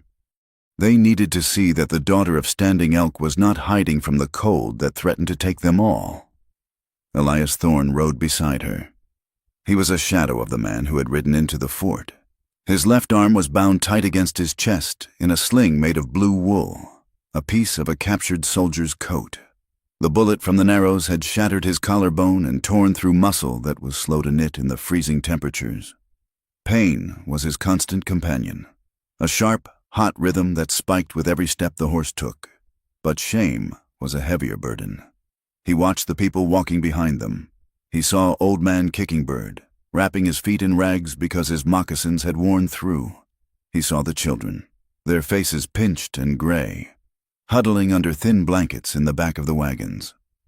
"They are hungry," Elias said, his voice rough from the dry air. "We are all hungry," Winona answered. She did not look at him. She kept her eyes on the horizon, searching for landmarks in the whiteout. "We should stop," Elias said. "The horses are blowing. Kickingbird is stumbling. If we stop now, the frost will take their toes," Winona said, her tone clipped and final. "We make the tree line at Bitter Creek. Then we stop." She was hard. She had to be. In the weeks since her father's death, Winona had learned that leadership was not about speeches or glory. It was about math. It was about calculating how many pounds of dried meat remained against how many mouths needed feeding. It was about deciding who rode in the wagons and who walked, knowing that the walkers burned more energy and weakened faster. That night, they camped in a stand of scrub pine. The fires were small, smokeless things fed by dried dung and twigs. Winona sat by their fire, reviewing the tally sticks. She looked older. The girl who had teased him about his pronunciation was gone, buried under layers of responsibility. Elias watched her. He wanted to reach out, to smooth the worry line between her brows, but he felt the distance of his own failure. "I should be hunting," he said, poking the fire with a stick. "A one-armed man can still track." "You are feverish." "Elias," she said without looking up, "you would freeze before you found a rabbit." "I am useless sitting here," he snapped. "I am another mouth to feed." Winona stopped. She put the tally sticks down and turned to him. The firelight caught the hollows of her cheeks. "Do not do that," she said quietly. "Do not vanish into self-hatred. It is a luxury we cannot afford. I led them into that canyon," Elias said. "And you led them out," she countered. "You gave us a chance. Do not insult the dead by regretting the fight." She moved closer to him, her movements stiff with cold. She reached out and adjusted his sling, her fingers brushing his neck. The touch was brief, but it grounded him. "My father is gone," she whispered, the veneer of the chief cracking for just a second. "I cannot replace him. I do not know the songs he knew. I do not know the old treaties." "You know the truth," Elias said, "and you know how to survive. That is what they need now. Not a song, a map." Winona leaned her forehead against his good shoulder. For a moment, she was just a daughter mourning a father, a woman terrified of the dark. "Help me, Elias," she breathed. "Help me keep them walking." "I will," he promised, until the wheels fall off. The journey brought them to the edge of the settlement lands again. They needed flour. They needed ammunition for hunting. They approached a small town called Iron Ridge. It was a cluster of buildings clinging to the side of a mining road. Winona ordered the warriors to stay back. She took Elias and 2 moons, driving a single wagon loaded with tanned hides, the only currency they had left. They stopped the wagon in front of the general store. The town was quiet, but eyes watched them from windows. A dog barked incessantly. The store owner came out onto the porch. He was a heavy man with a dirty apron and a shotgun leaned against the doorframe. He looked at the hides, then at Winona, then at Elias. "We don't want your trade," the man said, spitting tobacco juice into the snow. "We have good skins," Winona said, her voice steady. "Winter coats. We need flour." "I said we don't trade with hostiles," the man repeated. "We are not hostiles," Elias said, stepping down from the wagon. "We are travelers, and we have money if you don't want skins." He reached for the small pouch of coins Vane had dropped in the mud, which they had recovered. The store owner picked up the shotgun. "I know you," he said, narrowing his eyes at Elias. "You're the white renegade, the one who turned on his own kind." "I am a man trying to buy flour," Elias said, keeping his hand away from his pistol. "Get out," the man said, raising the barrel, "before I call the boys. We heard about the Narrows. We heard you killed good men." "They were mercenaries," Elias said, "and they attacked us. They were white men," the shopkeeper shouted. "And you sided with savages." A door opened across the street. A woman in a bonnet stepped out, holding a broom. "Get moving," she yelled shrilly. "We don't want your trouble here. Take your squaw and go back to the hills." Winona stiffened. Elias saw her hand tighten on the wagon rail until her knuckles turned white. She was trembling, not with fear, but with a rage so hot it could have melted the snow. She had been educated in their schools. She spoke their language better than they did, and they looked at her like she was a stray dog. "Winona," Elias said softly. "Don't." She looked at him. Her eyes were black flint. She took a deep breath, held it, and let it out slowly. She learned in that moment to hold her rage like a blade. She would not dull it on people who did not matter. She would save it for the throat of the beast. "Turn the wagon," she said to 2 moons. As they turned, a man walking down the boardwalk stopped. He wore a suit that was too nice for Iron Ridge. He looked at the wagon, then at Elias. "Wait," the man called out. The shopkeeper lowered his gun slightly. "What do you want?" "Mr. Hurst?" The man in the suit walked through the slush to the wagon. He looked at Elias's bandaged arm. "You are Thorne?" the man asked. "Who is asking?" Elias replied, "My name is Hurst," the man said. "I write for the Denver Tribune." Elias tensed. "A reporter. I'm not interested in stories." Elias said, "I'm not interested in stories either." Hurst said, "I'm interested in facts. I received a wire from the Capitol. It seems a certain Major Lynch has been relieved of command, and a certain trading company is under investigation for fraud." Winona looked down from the wagon seat. "What does this mean to us?" "It means," Hurst said, looking up at her with a strange expression, "respect, perhaps, or curiosity, that the narrative is changing. People in the East are reading about the Narrows. They are reading about the Ledger. You aren't just hostiles anymore. You are a question mark." He reached into his pocket and pulled out a small bag of tobacco. "I don't have flour," Hurst said, "but I have this. Keep going south. There is a magistrate in Silverton who is asking questions about Vane. He might listen to you." He tossed the tobacco to Elias. "Good luck, Thorne. You're going to need it." They drove out of Iron Ridge with empty wagons, but the mood had shifted. The wall of silence had a crack in it. That night, the intimacy between Elias and Winona shifted too. The frantic desperation of the chase was gone. The adrenaline that had fueled their initial passion had burned off, leaving something quieter, steadier. They lay under the buffalo robes in the small travel tent. The wind howled outside, but inside, it was warm. Winona traced the line of the scar on Elias's shoulder. The stitches had been removed, leaving a jagged pink line. "It is ugly," Elias murmured. "It is history," she corrected. She kissed the scar. Then she moved up to his jaw, her lips soft. There were no grand declarations, no promises that they would live forever. They knew better now. They knew the world was a machine that wanted to crush them. But in the small space of the blankets, they carved out a sanctuary.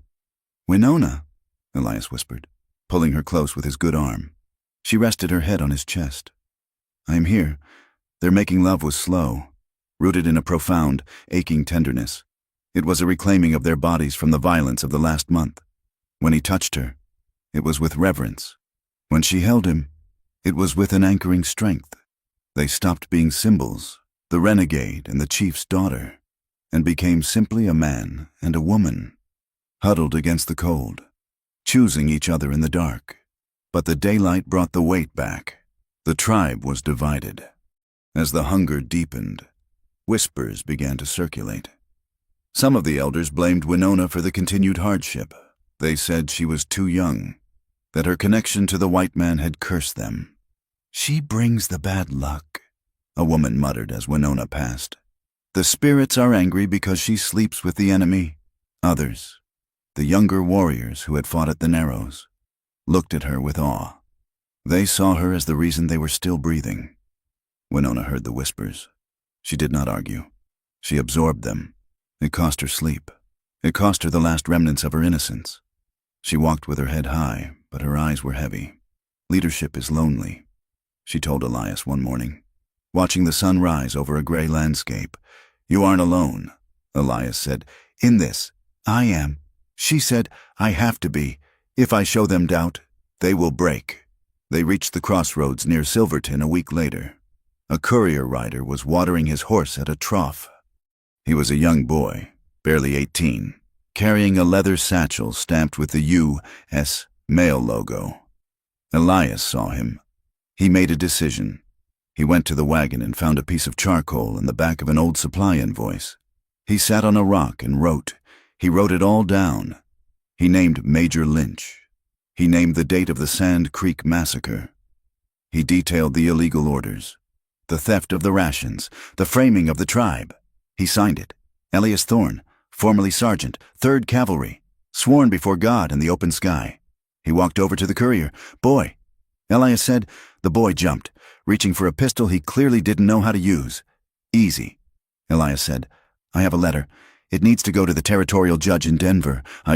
I can't take private mail without postage," the boy stammered. Elias reached into his pocket.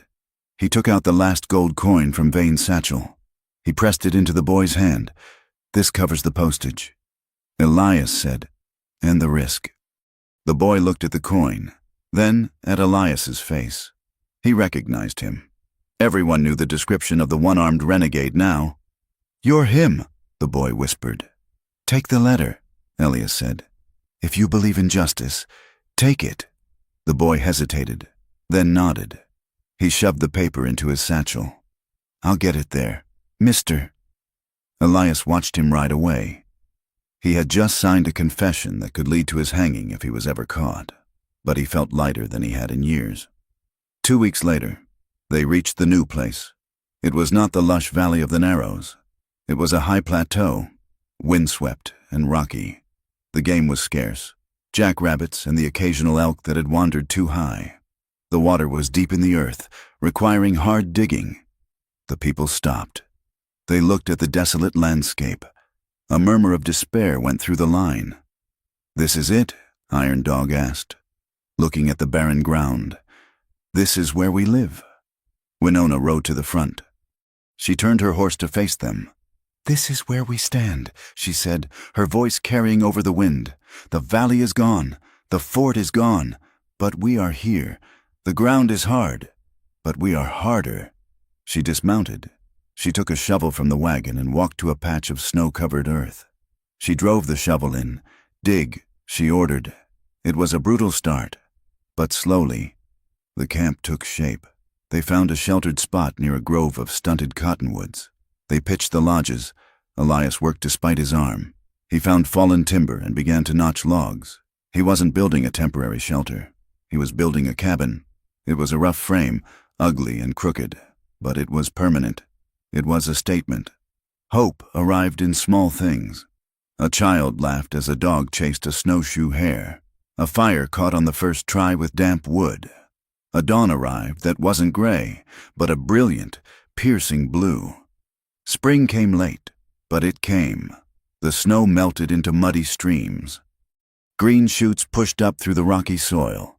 Elias stood by the half-finished cabin. He was planting corn. It was a ridiculous act of optimism in this soil, but he did it anyway. Winona came up beside him. She was wearing a new dress of cured buckskin. She looked tired, but the shadows under her eyes were lighter. "The corn will struggle here," she said. "Then we will help it," Elias said, patting the dirt down. She looked at him. "You are a stubborn man, Elias Thorne. I have to be married to you." She smiled. It was a real smile, one that reached her eyes. The horizon was wide and open. The news from the south was mixed. The investigation into Lynch was proceeding, but the removal orders for the tribe had not been rescinded. They were technically squatters on their own land. The settlers in the towns still hated them. The newspapers still called them a problem. Justice had begun, but it was not complete. It might never be complete. But as the sun crested the mountains, painting the high desert in gold and crimson, Elias and Winona stood together. They were no longer the wounded drifter and the chief's daughter trapped in a political marriage. They were survivors. They were partners. There were no 321 warriors waiting for a wedding. There was only the vast, silent West, demanding endurance. Elias put his good arm around her shoulders. Winona leaned into him. "We have a lot of work to do," she said. "Yes," Elias said, looking at the corn shoots, then at the cabin, then at the woman he loved more than his own life. "We do." They watched the sun rise, choosing love not as an escape from the world, but as the fuel to keep living in it. Thank you for listening to He Woke Up Next to the Chief's Daughter. At dawn, 321 warriors waited for the wedding. This story of survival, justice, and love in the face of impossible odds has been a journey. I hope you found meaning in Elias and Winona's fight to endure. I would love to hear from you. Please leave a comment below telling me where you are listening from and what you thought of the ending. Did you think they made the right choice?